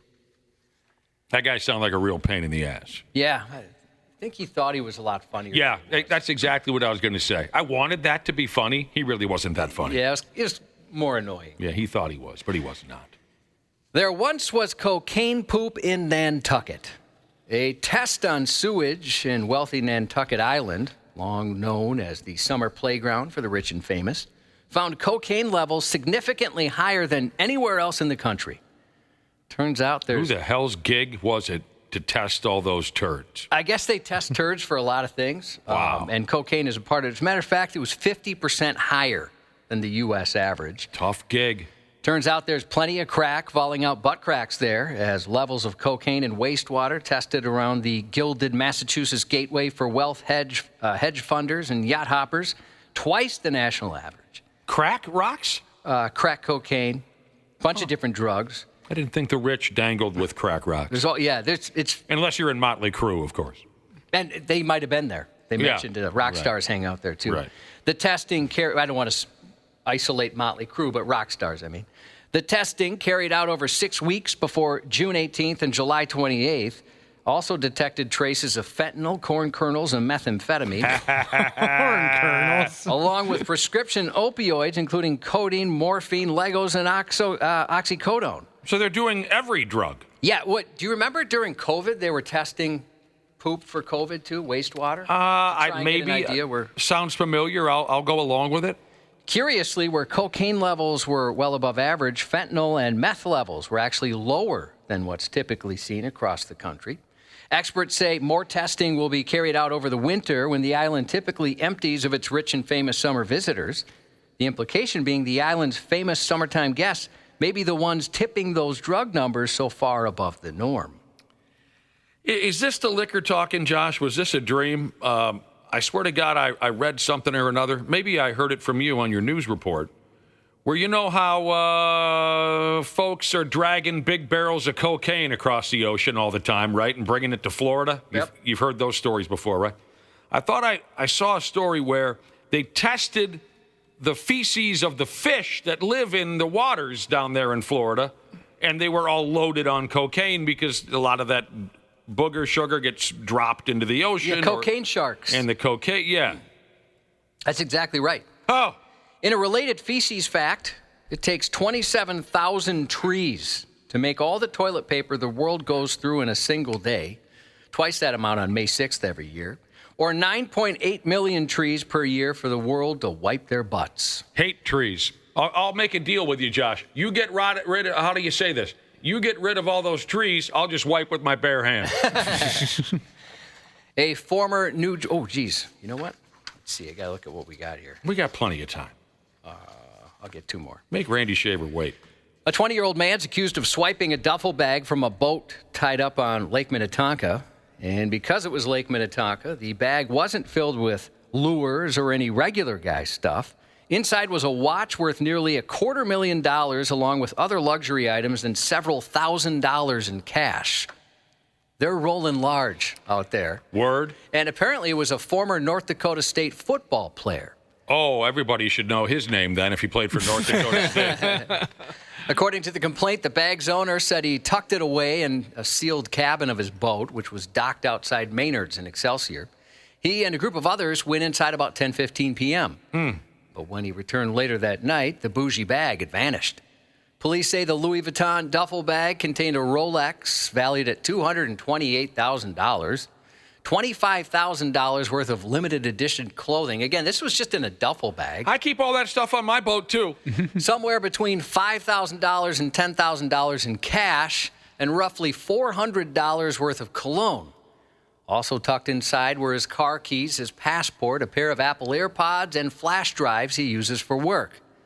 The 20-year-old Wayzata man accused of pilfering the pricey prize has a court date on Thursday. The North Dakota State University football team dismissed him from the team following his arrest. Sounds like a go bag. What's a go Yeah, bag? like he's leaving the country? Right, yeah, like he's got to got a passport in there, a bunch of cash, a Rolex you could probably sell. You're leaving the wife or something. Streaming today on Hulu, the return of Only Murders in the Building with Season 5. Boring. Steve Martin, Martin Short, and Selena Gomez are back on the case in the 10-episode murder mystery comedy, which finds the show's trio of sleuths confronting the shocking death of their beloved doorman, while the mob creeps into the Arconia's storied halls. 3 episodes premiere on Hulu and Disney Plus, with new episodes releasing weekly on Tuesdays. Steve Martin, Martin Short, and Selena Gomez will be on Jimmy Fallon tonight. Henry Thomas, Elliot in E.T. is 54 today. Oh. Man, I'll tell you what. That was a big deal when that movie hit the theaters, Josh. I was there for that. Sure was. There's 2 movies that made me cry, and that's one of them as a little kid. What was the other one? Fried Green Tomatoes. Comedy and acting icon Adam Sandler, 59 today. What a talent, Nick always says. Yeah, icon just doesn't do him justice. The Adam Sandler... Fried green tomatoes. You're stuck on that? It's a touching story, and the second time I've actually referenced it recently. It is. I noticed that. It's a wonderful movie. The Adam Sandler You're My Best Friend tour is coming to Grand Casino Arena, formerly the X, formerly Twitter, Wednesday, October 22nd, with tickets available at 93x.com. Can have my seat. Tom Wopat, Luke Duke on the Dukes of Hazzard, 74. Well, guy who bought me a Miller Lite in 1999. It seems like something he'd do. He seems like a really nice guy. Bought me a Miller Lite, Dana. Wow. In 1999. Tom Wopat, Dukes of Hazzard, 1999, Miller Lite. Bought me 74 today. Former NFL great Joe Theismann, 76. Congratulations to soon-to-be a paralegal Jesus on her 1-year anniversary, working in a new law office. Big Dano Jesus texts a happy 42nd birthday wish to his big brother, Mountain Mayhem Jesus. And the nicest guy we've ever met, George, would like to wish a happy birthday to his cougar of a wife, Valerie. And that's 93X News. Randy Shaver. There are little signs that he's just becoming a bit of a pain in the posterior. On the Half-Ass Morning Show. And Manungai can't make a play, and that's it. The Minnesota Vikings will start this season 1-0. Strong comeback and a win on the road here in Chicago. Kevin O'Connell starts 1-0. Ben Johnson, the rookie head coach, 0-1. Minnesota Vikings left everything we have out on that football field. All right? So if there was any question in your minds about this football team and dealing with adversity within this locker room, within our building, you think that invisible presence is invisible now? Sure. All right, you put it on the display for the whole world with what we did in the second half. Oh, there you go. He's all done with that. Our wonderful. I thought there was going to be a grand, and then everyone cheers and. He went on for a little bit, but we cut each other around. That's how they do it in the locker room. There's a big cheer, and then they all knock each other on their ass. Yep. Our wonderful Tuesday broadcast, Randy Shaver. I hear you there. How are you, my man? I'm good. I'm good. Janel Klein and C. Willi Myles have wandered in. Hello, everybody. Hello. Good morning. Glenn Perkins can't make it this morning. Glenn's got the day off. Shoot. Well, they're playing out west. Yeah, they're playing out in, California. I was telling Dana, I was telling Cubby earlier, the Vikings and their troubled head coach, they looked like a bunch of cucks last night for 3/4 of football. Just a bunch of cucks. And then they flipped the script. And then before you knew it, in the fourth quarter, the Bears were sitting in the cuck chair, and they ended up winning by 3 points. Our Purple Pick'em guy came kind of close. He did. Did he? Our Purple Pick'em guy could have won $1,000 for that final score. He said 24-21 when the real score was 27. So we're off to we're getting there right from the get-go, week 1. Yeah. Last night, as part of Monday Night Football, the Vikes made a nice late comeback. What do you think there, Randy Shaver? Well, like every Viking fan, I think I was a little concerned in the first half with the way the offense played. A little? But bored, too, weren't you? You were bored. I was bored. In fact, Nick, that's what I said at halftime, is this game is boring. Oh. You said that to who? To myself as I sat there. Oh, you did. You said it to yourself. I literally, actually. What'd you say? It's rhetorical. How did you respond to that? What did you say after that? Actually, Roseanne thought I said, "You are boring." She was sitting there, but that was not the case. Started a fight, yeah. Yes. And then I woke up. Yes. And my head was killing after being clubbed, yes.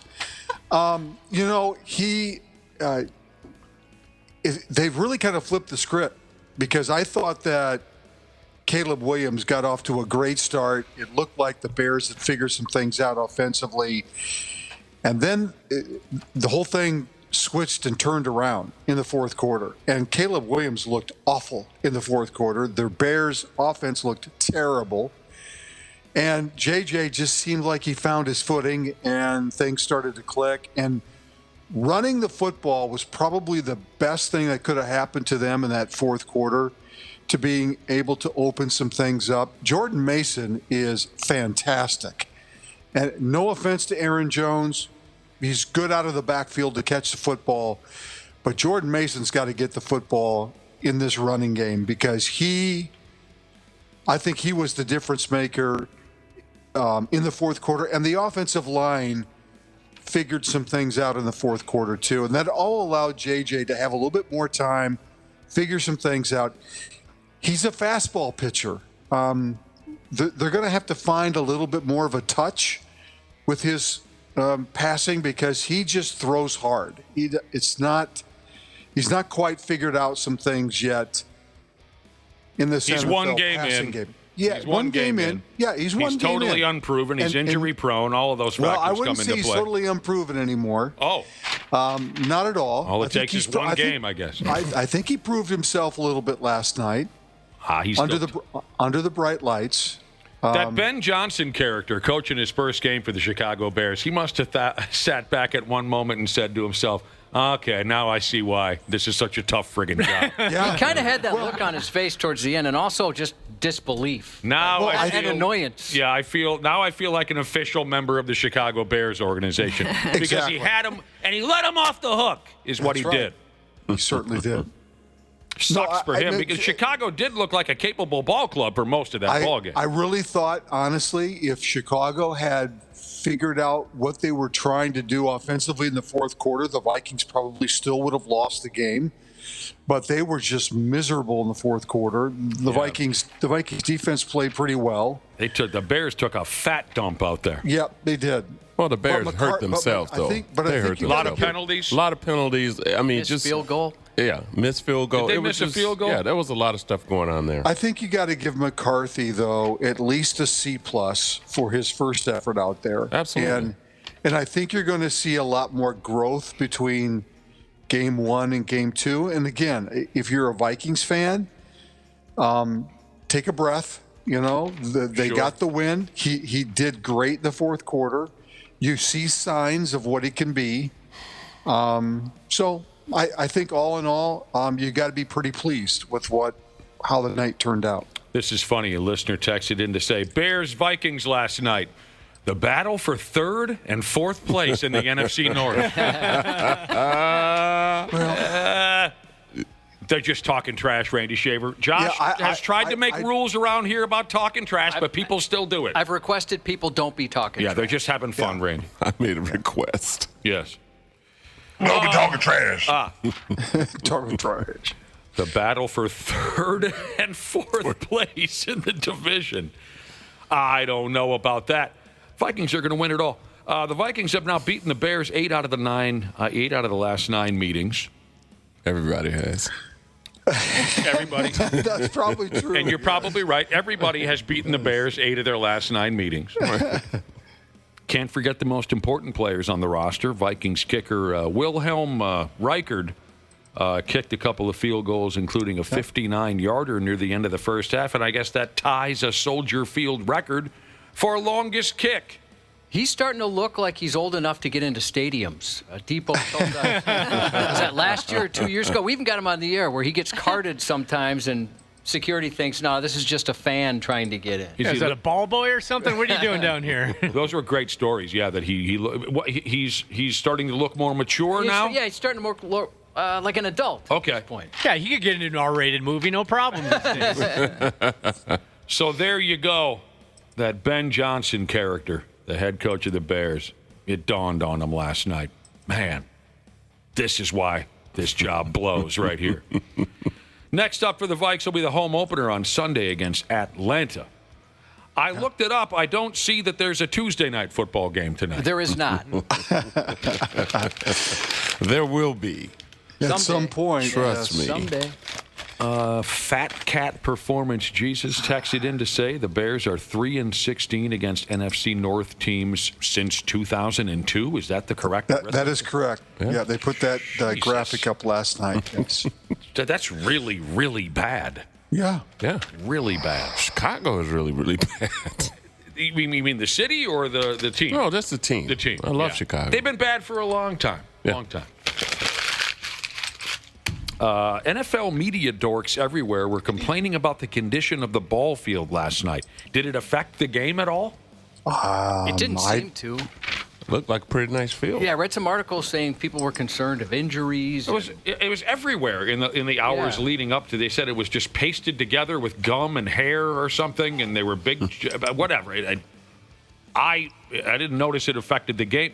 See, Willi Myles right now, he's sitting back thinking, well, where you come from, you guys played on broken glass and pavement, brother. Condom wrappers everywhere. Right, needles. Yeah.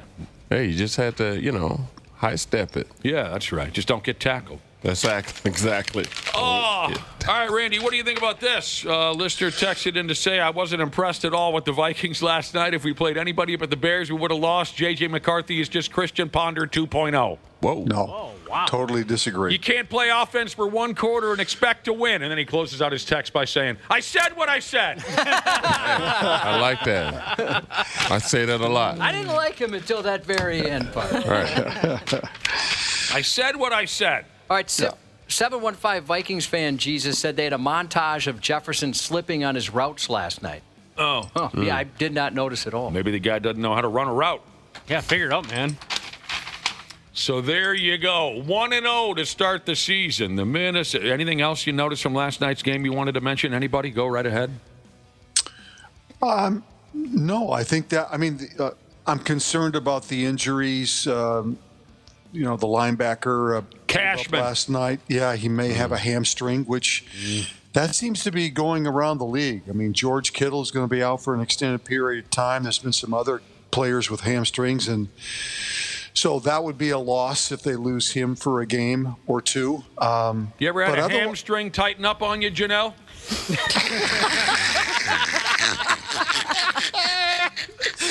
No. Yeah, Janelle.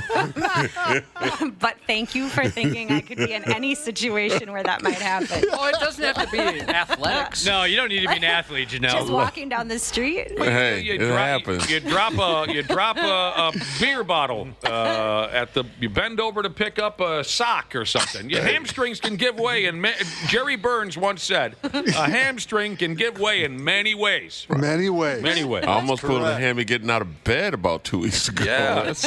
You got to take your time. My back locks up on me now. All right, so Janelle's hamstrings are still in good shape. Oh, man. They don't get a lot of use over the years. I had them taken out. Yeah. Maybe you're well hydrated. Like tonsils. That's totally it. Do you remain well hydrated? Yes. Do you do stretching exercises or anything? Some. Pilates You're and safe. yoga and stuff. Oh, yeah, you're fine. It can happen. It can be embarrassing. So this big Vikings comeback was the second big comeback type of a ball game in 2 nights. Those two teams that played Sunday, whoever they were, there was a big and then last night there was I read that Baltimore Ravens fans want their head coach John Harbaugh to be fired after they wet the bed against the Buffalo Bills. Oh, might be a little overreacting. Yeah. Well, what? Come on. Maybe he ain't the guy. They got the wrong Harbaugh. They got the wrong Harbaugh. I don't think so. Jim, I want him fired. I want Jim fired. You know how people get. They overreact. Not NFL fans. Yeah, they do. That 20-some-year-old Buffalo Bills fan who got fresh with Ravens players on Sunday night until Lamar Jackson knocked him on his candy ass. God, I love that video. He's been banned from all NFL stadiums now. Right. Yep, nice job. He can't go anywheres. I also think the NFL learned a lesson about how fans are maybe a little bit too close to players. Right. In and out of exits or around in the corners of the end zone or things like that. Are they going to start building fences or something? But guard dogs? I think you might see security a little bit more in areas like that. Well, see, I understand you don't want some lunatic, look around these days. We're capable of all kinds of bizarre, crazy things that we never saw 50 years ago. Right. I understand wanting to keep lunatics away from the ball players, but what about the fans who behave themselves and want to hug a player when he gets, you know what I'm talking about? Right. No. I like that. I agree. I agree with what they did, and I think that should be going forward. You put your hand on a player, you're out of here. You'll never come into another stadium because that's, you stick your hand out and they give you a high five. Sometimes that happens. Yeah.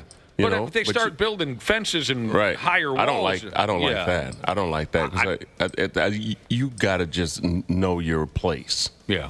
You paid to get in here. That guy is paid to play. It's a touchy situation. Speaking of that, Nick, I just wanted to remind you, doesn't your wife want you to make an announcement at this time? We're about an hour away from the last one. Every hour on the hour. Yeah. Oops.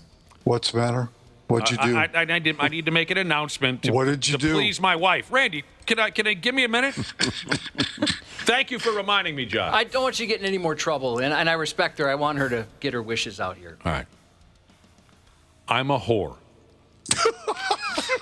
Tune in around 8:30-ish, 8:40 for the next one. Yeah. Well, there you go. I have to admit this on the air. Hey. Every hour of this every hour throughout the week. Right. What? But she doesn't like whores. No. We had really a big argument on Sunday. I was listening to Willie Nelson and Julio Iglesias sing "To All the Girls I Loved Before," right? And listen to that song, and then she comes up to me and she says, "Oh, of course you love this song because it reminds you of all the whores that you used to run with back in the day." And I said, "I'm just trying to listen to the song." And she said, "You're not listening to the song. You're thinking about the whores." And then she altered the lyrics. And when she began singing "To All the Girls that you picked up at bars," wow, the ones who got intimate in cars. I dedicate this song, and then I have to announce ones that had nice jars. Jars may be factored in. And now I have to admit every hour on the show that she said to me on Sunday, she said, "Admit to me that you're a whore." Wow. And I had to do it. It takes a big man. It takes a big man. Can't lie. You ever hear naming names like DMX? That was Alicia, Tadana, and two Felicias. I don't understand a word you just said. Well, DMX is dead now, so. Oh. Well, that's not good. That's a good song. He's naming all the girls he was with. Thank you for reminding me, Josh, and holler at me at 8:30 or something. Whore.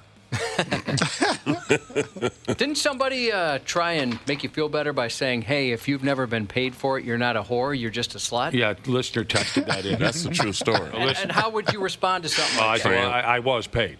He has accepted compensation. Yeah. Like bus fare.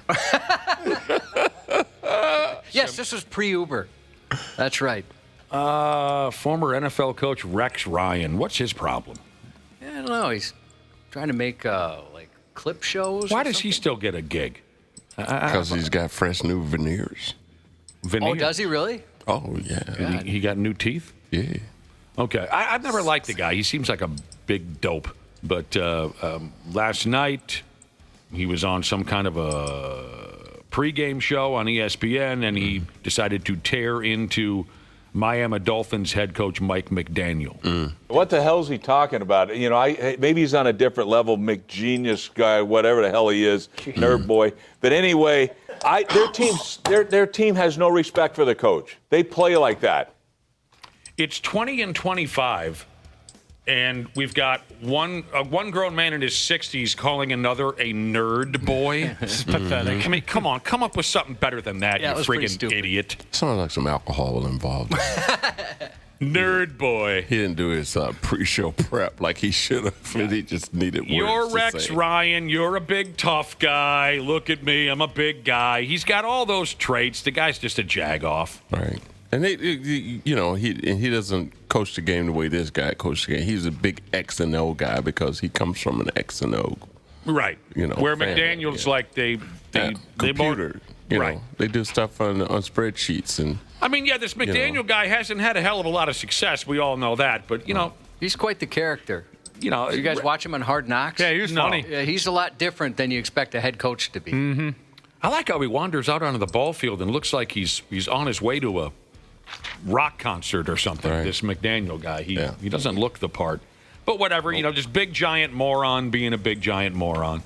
That's all Rex Ryan. Well, his name's Rex, so. Right. It's kind of a cool name, actually. He wants to coach that team. Oh yeah, he's angling for a Without job. a doubt. Just imagine sitting down and watching a pregame show in which Rex Ryan is involved. That just sounds awful. F that. Not a chance. Louisiana State University. Their college football program's kind of a big deal, right? Yes. Yeah. They have a 66-year-old man in their marching band. Hello. He's retired, but now living out his dream, he says, being in the LSU marching band. He plays what they call here the, by God, sousaphone. Can you play that one too, Josh? No. Yeah, 66-year-old guy. But I don't know, how does that work? Doesn't he have to go to school there in order to play in the band? Yeah, he probably enrolled. It doesn't say anything in here about enrolling. It just says he's retired and... Oh, they probably just let him play in the band. I don't think you have to be. Okay, I don't know.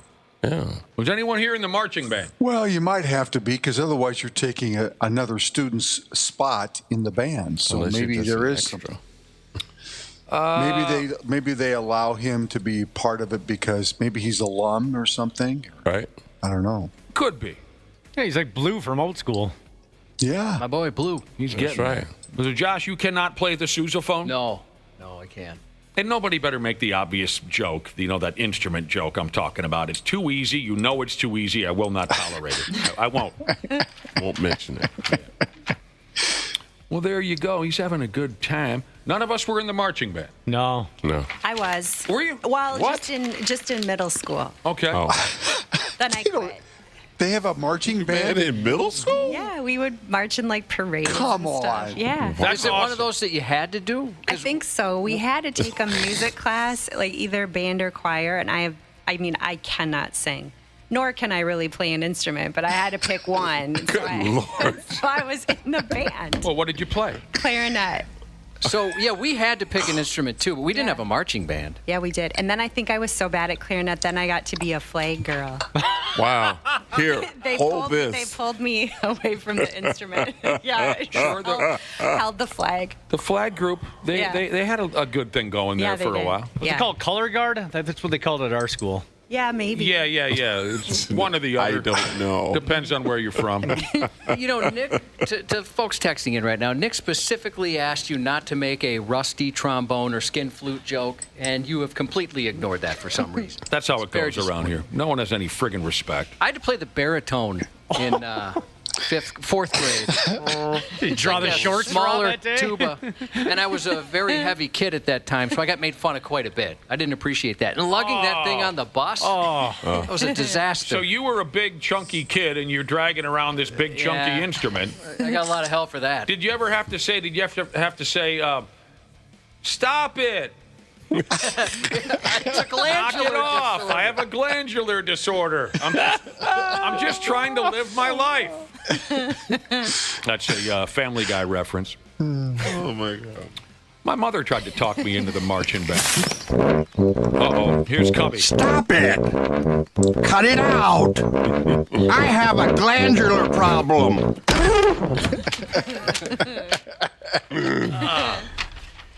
My mother tried to talk me into the marching band.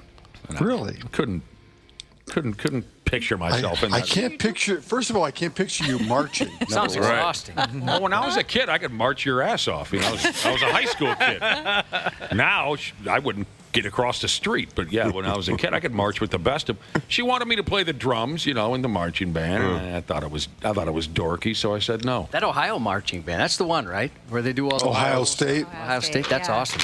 I am a 1993 Louis Armstrong Jazz Band Award winner. I do remember that. Was it for that piece you just played? Yes. No, at the time I played guitar and bass. I didn't get into saxophone until much later. How many chicks did that award get you, Josh? 0. No, none? Zero chicks. Which tied the record.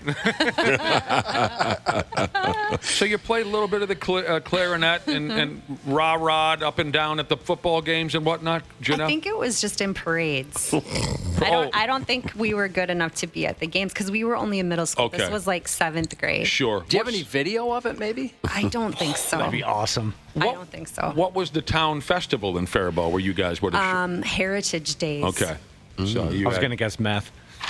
Oh my God! What? Meth days? Yeah, I thought that's what you had down there.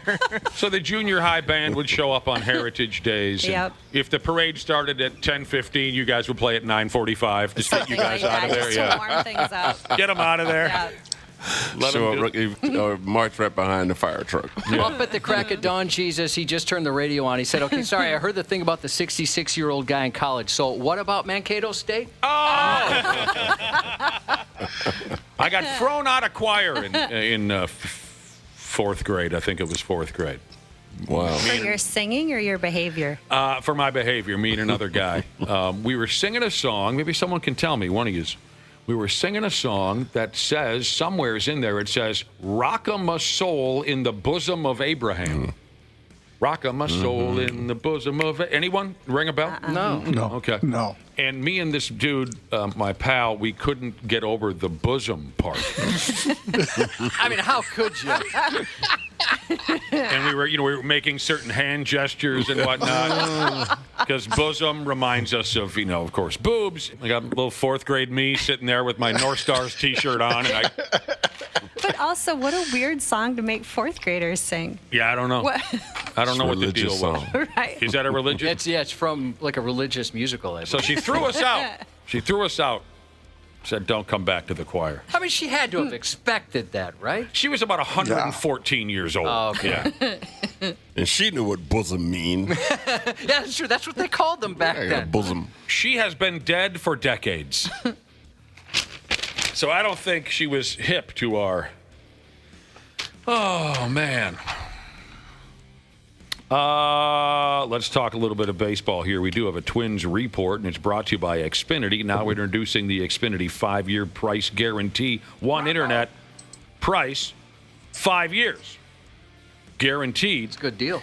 Twins did beat the hell out of the Los Angeles Angels last night, 12-3. Royce Lewis hit a couple of yard sales. Hell, the Angels had 4 errors and the Twins had 2, so it sounds like it wasn't the prettiest ball game. Clean ball game. Not the prettiest ball game of the season, but they knocked the ball all over the ballpark. For whatever reason, the Twins have pumped the Angels this baseball season. They're 4-0 and have outscored them 33-7. I bet you didn't expect to hear such a specific Twins-Angels stat this morning. No. Old Lukey Keyshow keeps hitting. Matt Wallner, this, that. They'll play again tonight. Zebby Matthews starts for the Royce Lewis had a couple of home runs last night. Yeah. Starting to heat up at the right time. Yeah. It's an exciting finish. Heating up at the right time. A little bit of a winning streak. Talk about the team nobody wants to play down the stretch. Or play for. Thank you, everyone at Xfinity.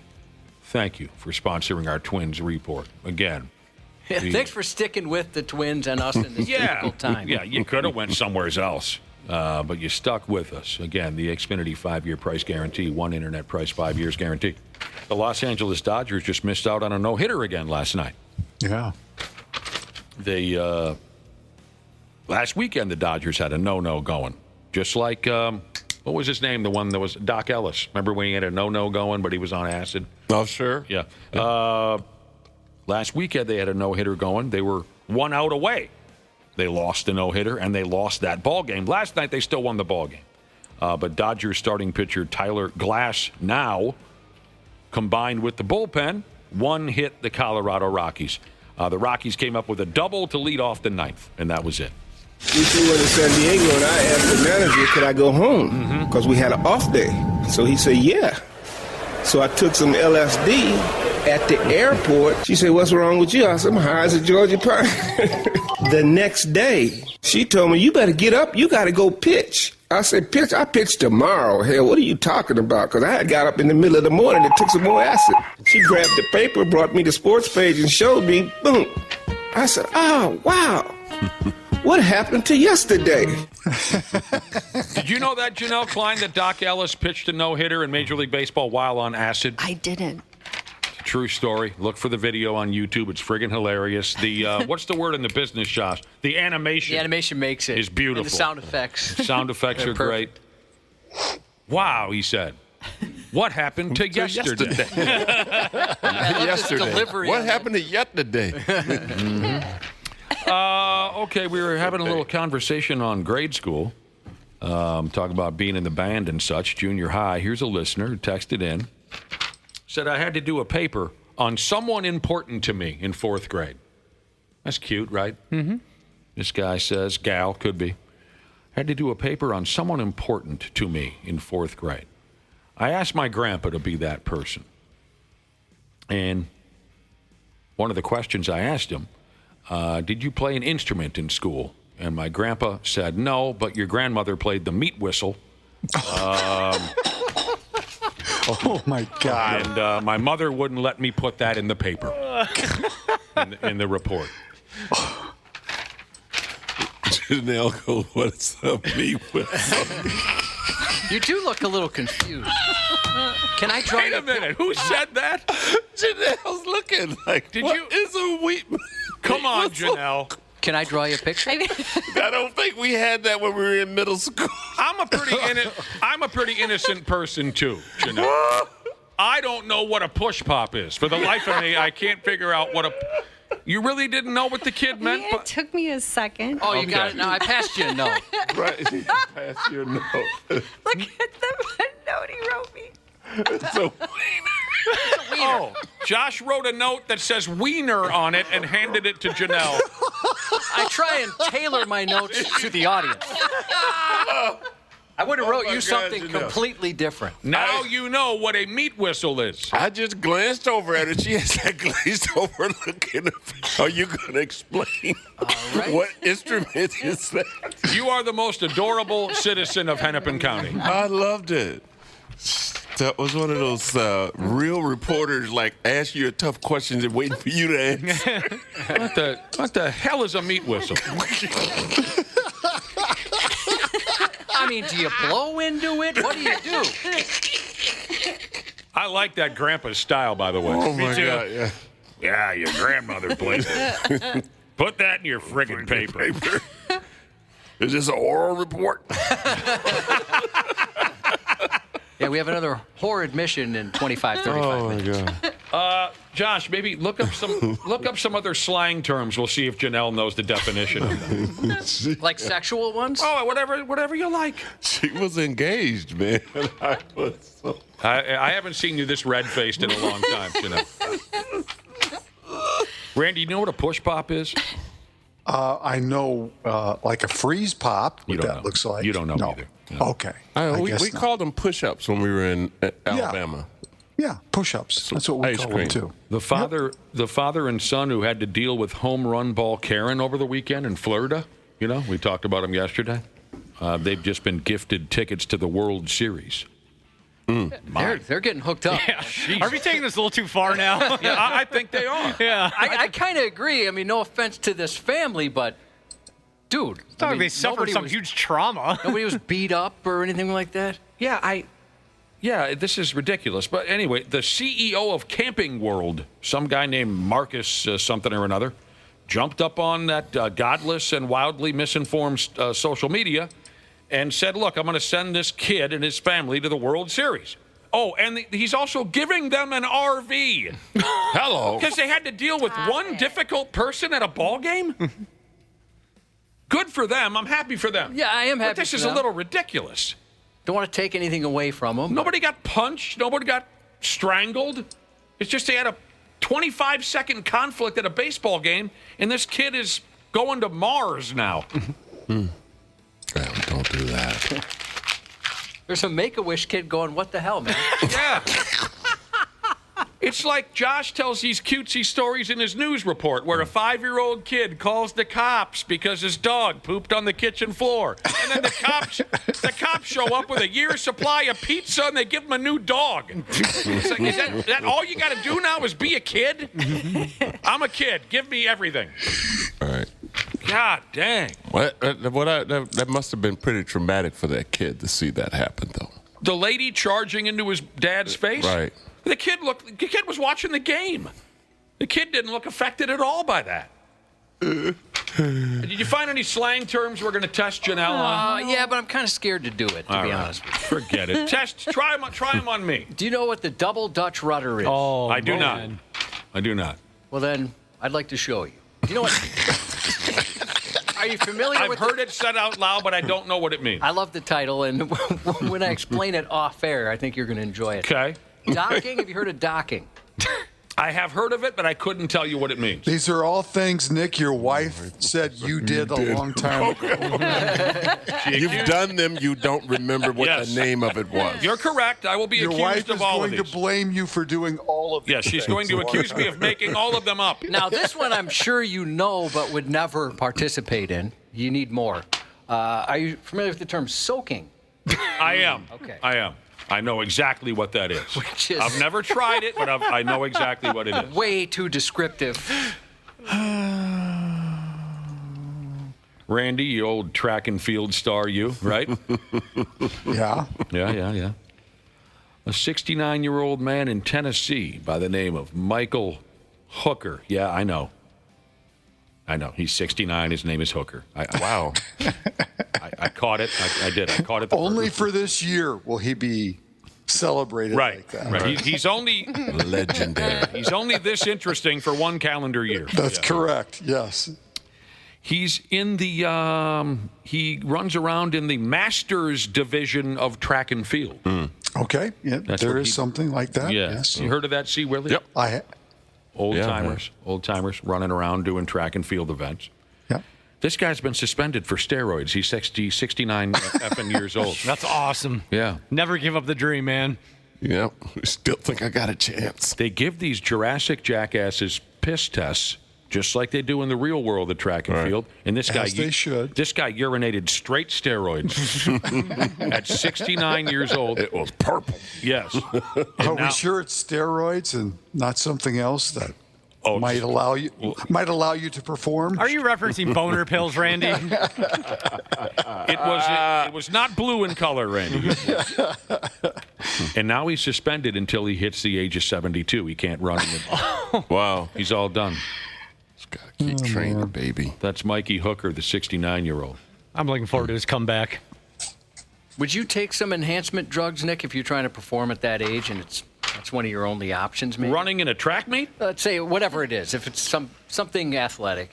No. And you wanted to compete? No, I wouldn't take any of that dope. That stuff scares me. My heart would just stop. That's all there is to it. I've always been a little bit afraid of drugs. I mean, aside from the regular ones that we're all taking, weed, marijuana, what do you call it, cocaine, but other drugs I'm terrified of. And this guy pissed, they say, just multiple illegal substances. Multiple. And so he can't compete again until he's 72. Well, give enough time for that stuff to get out of his system. Yeah, I've never been a drugs guy. No, me neither. It always scared me a little bit. Pills and powders and something you shoot into your arm? Hell no. Hell no. I don't know how smoking this and that, the crack rocks and the meth rocks. Sorry, Janelle, I know this is kind of your thing, but I never. She's devastated. She just put away her cocaine mirror.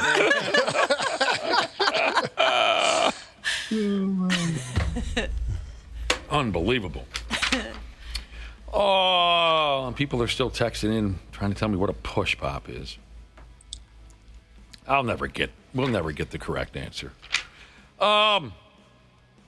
Finally, before we get going again, and speaking of, folks who are a little advanced in age. Yeah. Yeah. An 84-year-old Minnesota gal has now earned the title of Taekwondo Grandmaster. Hello. What? Oh, my God. She will kill you dead if she has to. Taekwondo. And you would deserve it if it was an 84-year-old person. Yeah. I kind of want to get beat up by her. It'd be an honor, quite honestly. Lolita Myers from Wadena. Ooh, I gotta be careful when I be careful when I go up there. You ever cover any stories over there, Janelle, in Wadena? Oh, yeah. The hell? What do they do up there? Didn't they have a big tornado They had a up there? huge tornado. A few years ago. Yeah. Willie, you do any shows up there? Absolutely. Well, my sister-in-law taught at the college there. They have a college in Wadena? Yeah. Are you sure you're not thinking of Winona? No, it's a technical schools. Yeah, but I've done plenty of shows up there. So they had a tornado up there, Janelle? Yeah, it was, 10 years ago. They have a new school, I think, because of it. Yep, you're right. You got to go out that way to get to Wadena. Most of you know where it's at. Highway 10. Yeah, it's on his way somewhere to Walker. Yeah. You're late. Right neighborhood. Lolita Myers from Wadena is 84 years old. She's gone through decades of training to become a Taekwondo master. She had to take an exam in order to earn that title. Part of the test, she needed to break as many as 50 boards with either her hands or feet. Come on. That's cool. Probably why I only got the purple. That sounds exhausting. Did you take karate? Oh, yeah. I was in Taekwondo for 7 years. Oh, yeah? When you were a young guy? Yep. Did you ever have to smash somebody's brains in on the sidewalk at St. Cloud State or anything? Well, I didn't have to, but I did. Yeah. Well, what's the point of learning all that if you can't kick some butt? That's right. Yeah, I didn't have to. She had to break as many as 50 boards with either her hands or feet. She had to demonstrate her skills with different weapons. Sword, kind of a... Nunchucks. Had to show her... Maybe she did swing around some nunchucks. I don't know. She had to show her ability to defend herself. She was also tested on her knowledge of Korean terminology, showing her understanding of Taekwondo's origins. That is something.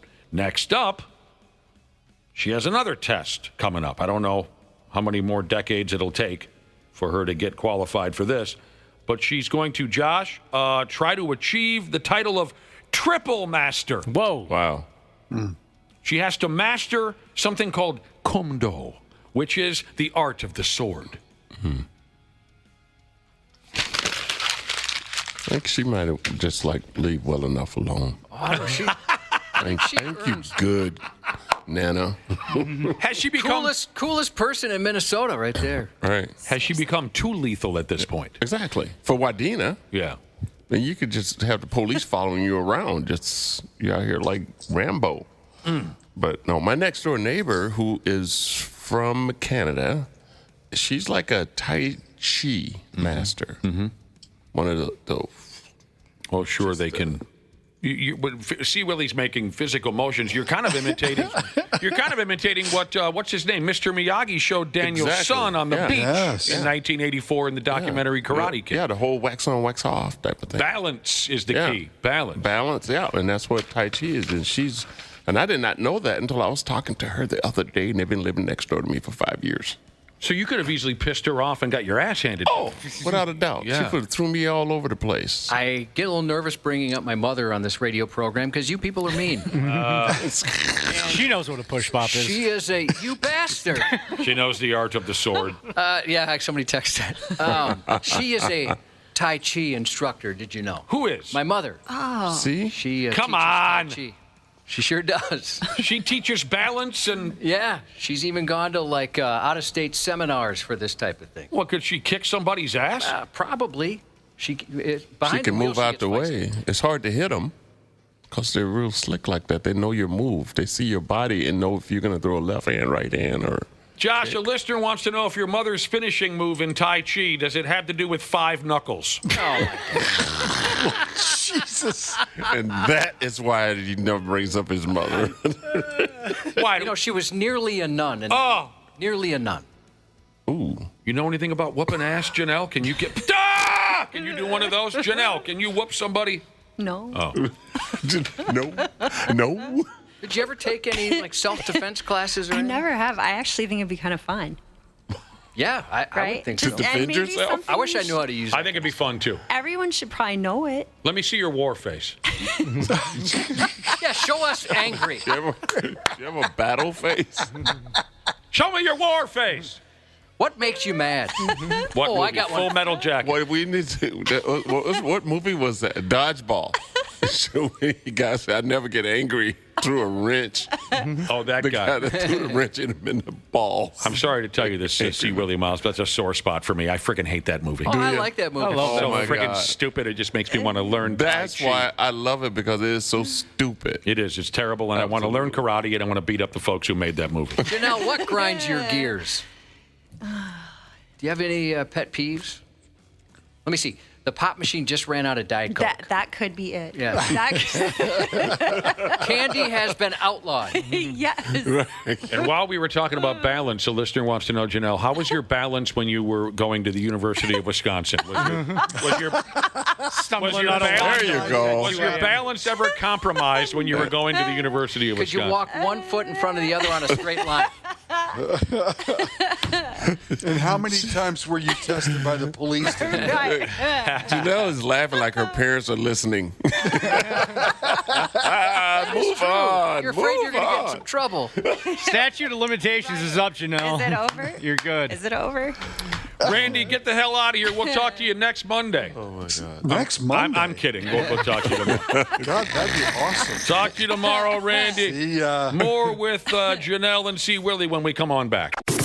The 93X Half-Assed Morning Show. Hey, podcast pals. Dana here to give you a friendly reminder that now is the best time to get your furnace tuned up before we take a shot to the face with cold Minnesota weather. My pals at Standard Heating and Air Conditioning currently have same-day and next-day openings, but they won't last long. By the time October rolls around, if your furnace craps out, you'll be freezing your private parts off while dealing with side eye from your significant other and pets for not calling sooner. So give Standard Heating and Air Conditioning a call today. Check this out. You can save up to $70 on your tune-up with Standard Heating. Visit standardheating.com. That's standardheating.com to book today.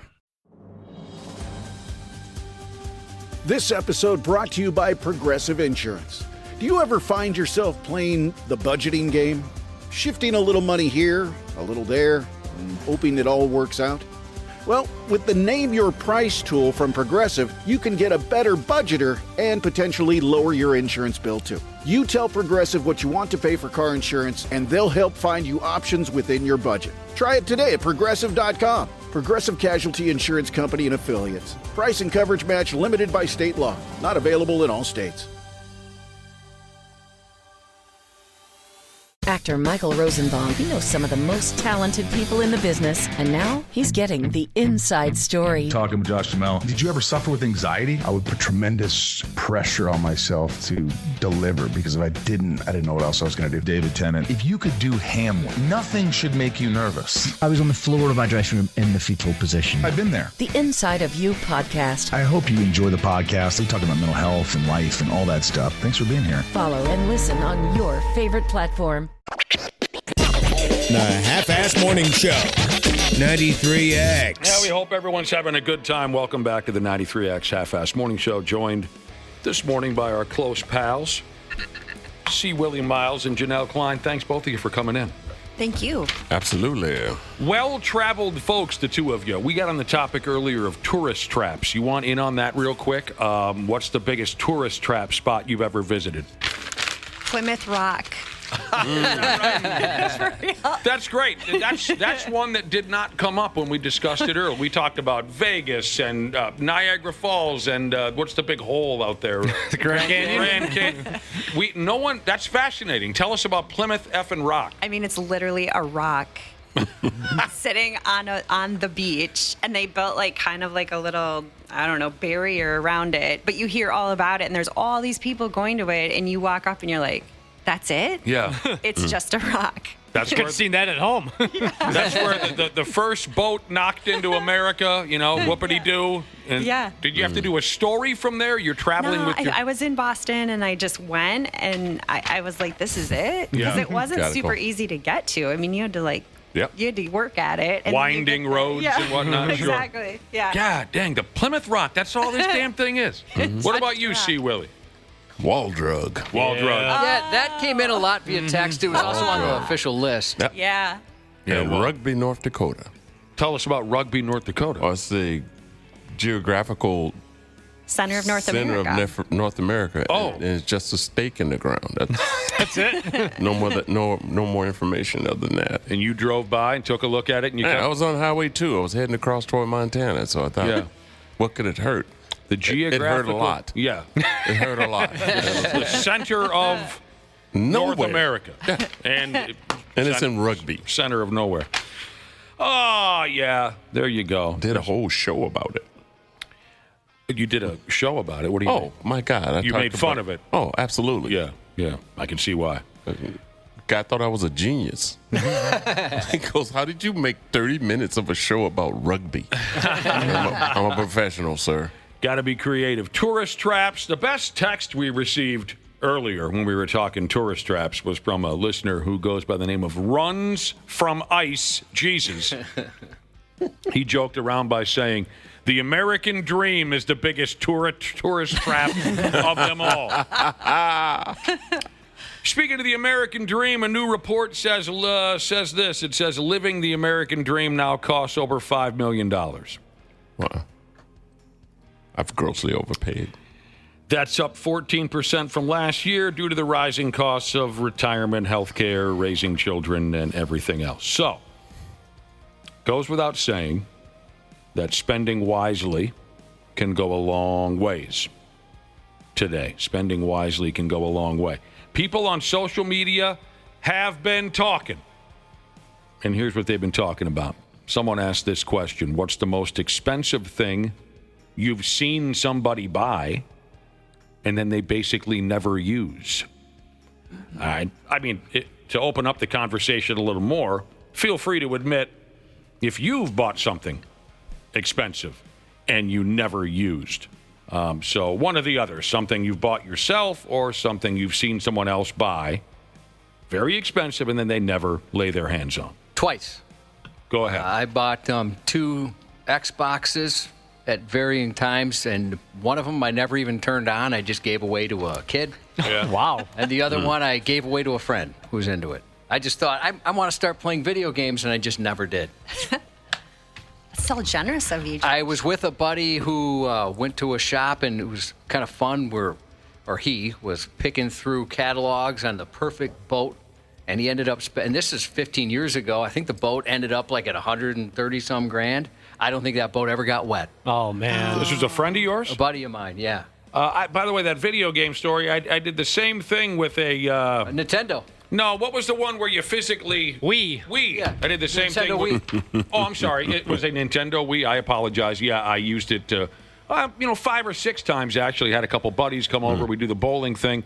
And then I realized, well, I'm never really going to use this thing. I gave it to a kid.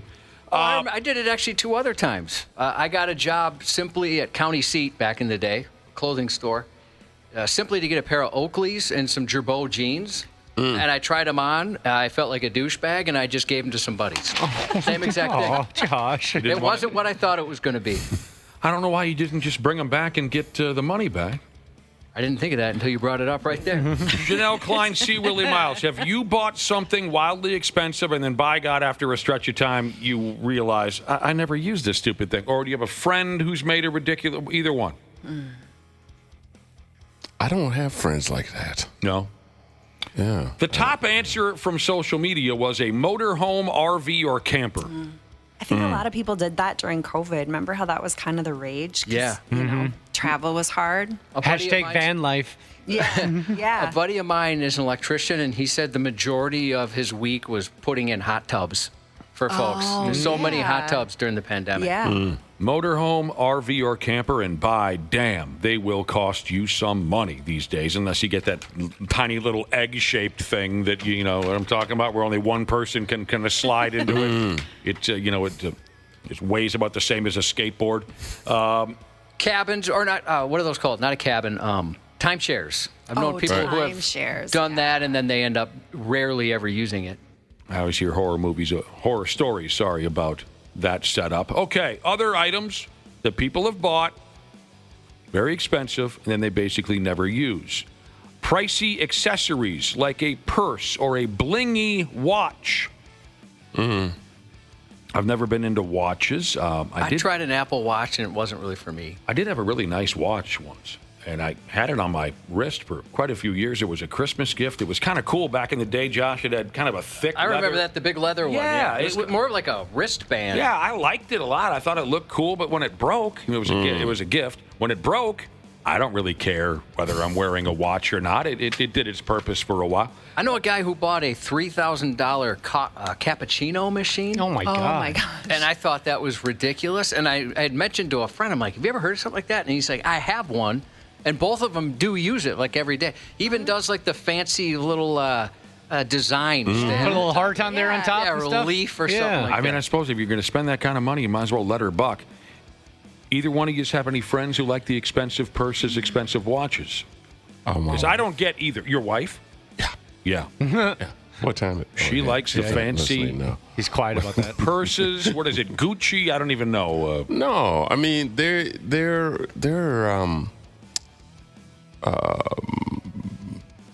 Michael Kors, Prada. Okay. Yeah, she doesn't go. She goes like quiet expensive, not like Louis Vuitton or Gucci, nothing with a bunch of letters on it. But more than most would spend on a handbag. Yeah. Yeah. Nick, you remember, I'm sure. So my brother and I, our leases always timed up on our pickups, right? We would lease, and he always got the really nice one, and I always get kind of a base model one. But what would happen is he'd be way under his miles, and I'd be over on my miles.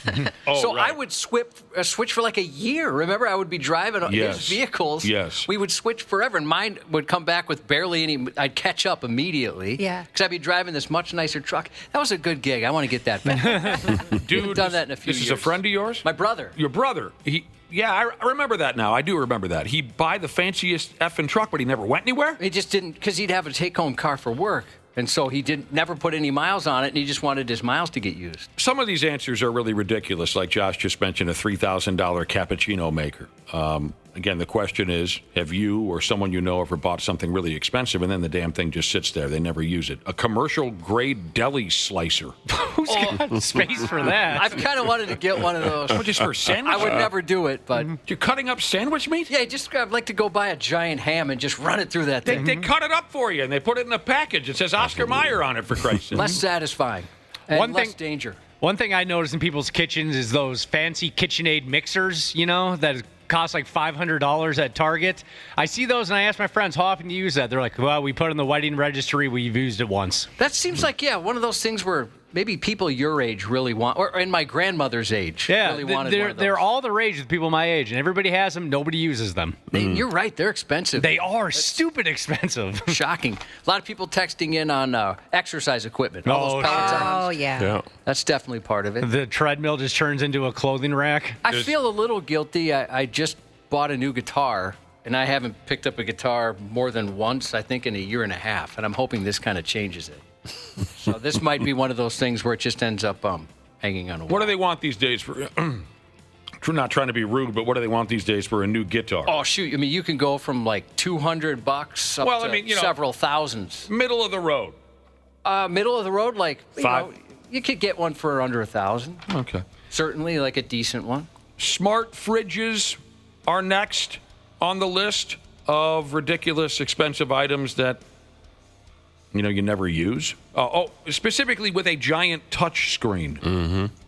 I don't know why the hell you'd need that. All I got in there is like a bottle of chocolate milk and some lunch meat. Why does my fridge have to be a robot? Well, some of them have like cameras in them, right? So if you're at the store and you're like, do we need milk? Oh, for Christ's sake. You can see if you need milk. Are you serious? Or you could put a grocery list on it and stuff like that. Doesn't that sound unnecessary, though? I have a smart dishwasher. We had to replace our dishwasher, and it is kind of cool. It'll tell you, hey, it's done, bruh. And then you can go. Doesn't it just ding? And you can get it going if you want. Hobbies, crafts. Specifically, they pick on craft rooms, craft supplies. Oh, yeah. When we were looking for houses, like sometimes you'd go in the neighborhood where they had some crazy expensive ones just for fun to see what's going on. And they'd have craft rooms in there. Craft rooms? Like what are you making in there, gift pants? Wrapping, I know a guy who made pants out of hemp. Oh, really? Yeah. My parents made their wedding outfits. Smoking. So what are we doing in the craft room? Well, what I saw was a lot of like wrapping paper and stuff like that. You go in there and scrapbook and wrap presents. Hardcore Flooring Jesus bought a $40,000 ice castle, and it's seen the ice once. Wow. I knew they were expensive. I didn't know they were that expensive. Oh, you can make them however you want them. And, I mean, that's a shame. That's a shame. That was tops on our list, motorhomes, RVs, or campers on expensive things. If I got myself dialed into one of those fish houses, I'd be the next Al Linder or what was his? Yeah, I'd be out there all the time because I would feel terrible otherwise. $40,000, yeah. Feed ingredient hauling Jesus says, what about the bike I got and rode 2.5 miles? Well, not to be a dick, but it was 2.8 miles. That bicycle didn't cost you that much. No, it was a few $100, and I thought, this would be a fun thing to do with my son. And we rode it home from the bike shop, and since then, I've just kind of moved it to different places in the garage. Well, let's put some pegs on that bad boy and go cruise around Egan, Josh. By the way, back to exercise equipment. Does everyone have at least one piece of exercise equipment in their home that never gets used? No, we haven't, but we do use them. I use mine. Yeah, see, Josh and his wife, they want to live forever. So they're always on their exercise equipment. Janelle, do you have a piece of exercise? I don't. I've never bought any, but I mean, I've been like member at a gym when I didn't go enough. Right. Right. We have one. We have one in the basement, in the cat's room, basically, the litter box room. So if you do go in there and work out, boy, it smells great in there. It's a bicycle type thing. I've never driven it, but it's a bicycle type thing, and I think it'll make you stronger than. Yeah. I have a bench and free weights because I don't do free weights when I go to the gym. So I'll do that in my garage. Bench press? Mm-hmm. And then I have a speed bag. Oh, cool. Do a lot of...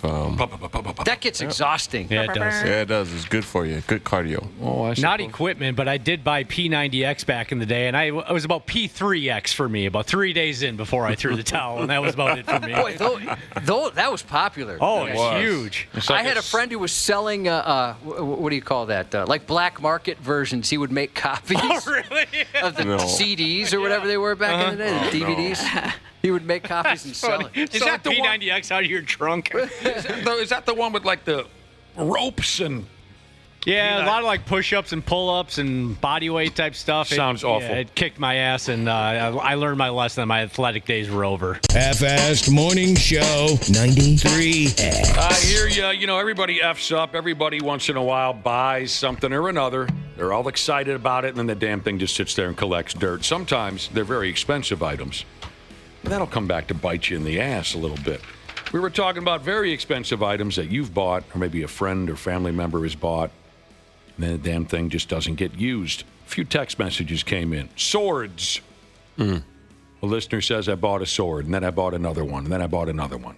That's how that stuff goes, right? Yeah, you don't use a sword. What are you going to use a sword for? That's exactly where he goes with this, C. Willie. He says, I guess I didn't buy them to use them. Exactly. I hope I'm never in a situation that calls for a sword, but by damn, I've got them. Right. I don't know how to use it properly. Bought a house, says one of our female listeners, bought a house and ended up moving in with my boyfriend. My house sits empty. Ooh. A slushy machine for the kids. It took friggin' hours to start up, and it takes hours to clean it. I was going to say, I bet that's just a bitch to clean. They hate it. Joe Mama Jesus hates the slushy machine for the kids. Are you using your ice cream machine, Nick? Yes. Does it work like pretty well? Yes, it's beautiful. My wife went and bought some kind of fancy schmancy ice cream machine. You can make, what do they call it? Traditional hard ice cream. What the hell am I? Soft serve. That's what you mentioned last time. Yeah, what's the soft serve is one. What's the other called? Just ice cream. All right. You can make regular ice cream or soft serve. It's great. It's great. It costs a few bucks, but it's worth it. Oh, this is Aaron. This is a good point from Aaron here. You guys, anybody here watch Quarterback aside from me? And Never Dana? saw it. I watched a little bit of it, yeah. Just a little, yeah. Kirk Cousins, of course, the star. Mm-hmm. Aaron said Kirk Cousins has a case in his house for a Lombardi trophy that he's never going to use. That's right. He has a whole memorabilia room, and he has a spot waiting for it. One of our listeners says, I bought my wife new boobs. She never lets me touch them. Another listener says, the most expensive thing I pay for that just sits there and does nothing is my kids. Wow. A listener says, my husband bought a damn motorcycle 12 years ago and hasn't renewed the tab since 2016. He's only rode it about 20 miles since he bought it. Oh, man. And I've been paying off a $20,000 snowmobile for 2 years, says a listener. I rode it from the back of my pickup to the shed, and that's it. Oh, that sucks. Other impulse shopper. Yes, other items, products that made the report on expensive things you've bought and then you've never used. Tools. You got a lot of tools, don't you, Josh? I do. It ended up saving me money in the way that a buddy of mine knows how to do everything. And in our last house was a fixer-upper. And he's like, hey, if you get the tools, I'll help you out. So it was way less expensive than hiring a contractor. A boat? Yeah, boats, cabins. Yeah, I had one of those. Put it in the water 4 times. Is that right? Yeah. Sold it. I know that's very common. Very common. Yeah. People think they're going to have all this time and all this fun on the boat, and then it just goes. You can never find that time. I've owned a boat now for 15 years, and we do our best. We do our best to get out there because I don't want it just to sit there. It's expensive stuff. Dana, you got to have some examples of this. You buy a lot of hobbies. I'm trying to think. I mean, like, sure, like a Lego set, you buy it, you put it together, and then it just sits there. So I guess that could kind of count because they are expensive. But other than that, I can't. What really about think your of too many- arcade machine? Do you use that much? Yeah, I play that pretty much every day. Oh, you do? Okay. Yeah, it's a nice stress reliever. Elsewhere here, an education. You pay for an education, you never actually.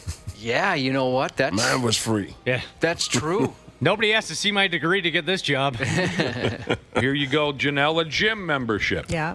You said earlier that you had a gym membership and you just never found your way into the joint. It happens. It was never the right time. Like, I would join one, and then they would be like, "Oh, we need you to be out of town for 3 weeks." Oh. And I would just never use it.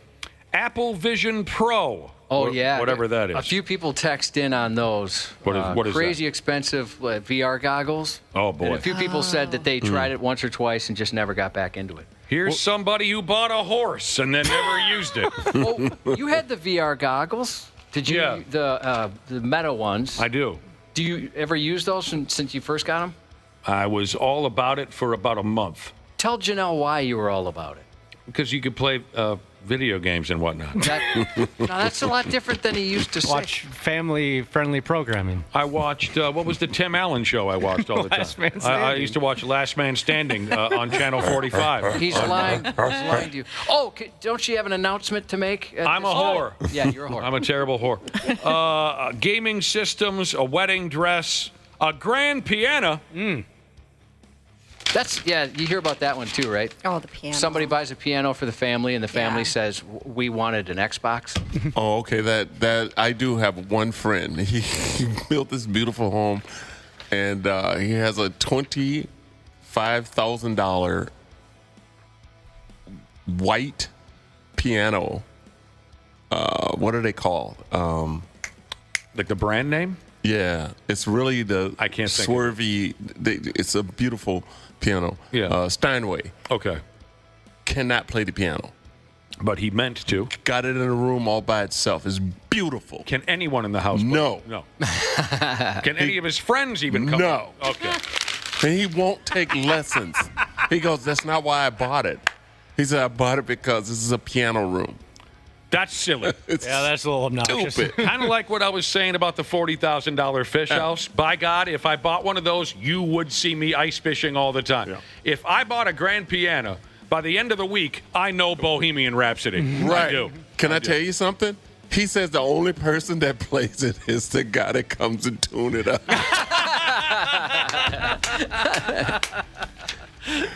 Everybody's made that mistake my God. once or twice. Anything going on with Janelle or C. Willi Myles we should know about before we get the hell out of here? Yeah, well, I'm gonna be back at Crooners on September 20th. I'd love for you guys to come down. September 20th. It's like a Saturday or two from now. Yep, I don't weeks even know away. what the day is. Cool. You guys are coming. Yeah, I'm gonna be there and loving it. Okay, great. Absolutely. We're September 20th. Glad to hear it. Janelle, where are you putting on performances these days? Can you imagine? I can't think of one person that would show up. Well, you did just speak. I'd be there. You go and speak at events and whatnot. I did. I don't know. They were forced to be there, though. They had to go. It was a requirement. You just got back from Chicago. Any stories from your visit to Chicago? I spoke at the World Association of Detectives conference. What? Hello. Yeah. Wow. I really don't think I had any business doing it, but I did. That sounds like a fascinating group of people. Oh my gosh! Did they were give you a pin? So interesting.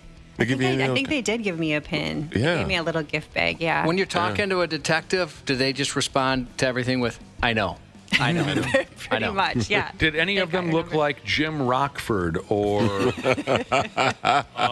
Cannon? Carry a magnifying glass around and wear a trench coat. Yeah. Beretta. Totally. The guys from the streets of San Francisco. Who was that? Carl Malden and Michael Douglas. Wow. That's really interesting. Yeah, they were fascinating. How'd you get involved in something like that? You know, I met a guy who is one of the leaders of the group, like quite a few years ago. Actually, I was right out of college on a case, and we just stayed in touch. And he's just a great guy, and he kind of was putting this event together. They do it somewhere in the world every September. And so he asked if I wanted to speak. They kind of just wanted to, I guess, hear more about like how to interact with media and just, that sort of stuff. So yeah, it was really interesting. I bet they had some great stories, and what a nice connection to have. Yeah. A damn detective on your cell phone? Like, hey, dude, someone stole my Jimmy John's sandwich out of the work fridge. If you're not doing anything this weekend, I'd like someone to get to the bottom of that. Or if I'm going to hide a body, what? Yeah. What am I looking for here? What do you guys look for? Yeah. I bet they have some gruesome stories. I think they do. They have some really interesting stuff they work on. Well, there you go, Janelle. Yeah, they could probably talk you out of anything. Probably. Maybe figure out how to give you a good alibi, how not to get caught. I'm going to remember that. Usually when you do those type of engagements, they give you these little pins that they wear. Yeah. Oh, a pin. A pin, not a writing pin, but it sticks to your clothing. Yeah, yes. like they're. And so when I would do like I've done plenty of law enforcement stuff, so they give them to me. I have a whole little bag of them. So sometimes you just sit one on your by your ashtray, and if you get pulled over, and if a cop shines his light and sees it in there, he might see it. And say and ask if you're on the job, and they say just say yes, but don't say nothing else. Okay, yeah. Give them your ID. And there's nothing that's going to say that you're a cop on your ID. I like to film them with my cell phone, just put the phone right in their face and tell them I pay their salary. They love that. They respect that. I'll tell you what. All right, thanks, Janelle, and thanks, C. Willie. Absolutely. Shout out to Has to Poop in Fleet Farm Jesus. Congratulations. Has to. He has to. Congratulations on getting married on Friday, and happy 17th to I'm Prettier Than You, Jesus, from Dad. You're listening to the radio. The 93X Half-Assed Morning Show. Hey, podcast pals. Dana here to give you a friendly reminder that now is the best time to get your furnace tuned up before we take a shot to the face with cold Minnesota weather. My pals at Standard Heating and Air Conditioning currently have same-day and next-day openings, but they won't last long. By the time October rolls around, if your furnace craps out, you'll be freezing your private parts off while dealing with side-eye from your significant other and pets for not calling sooner. So give Standard Heating and Air Conditioning a call today. Check this out. You can save up to $70 on your tune-up with Standard Heating. Visit standardheating.com. That's standardheating.com to book today.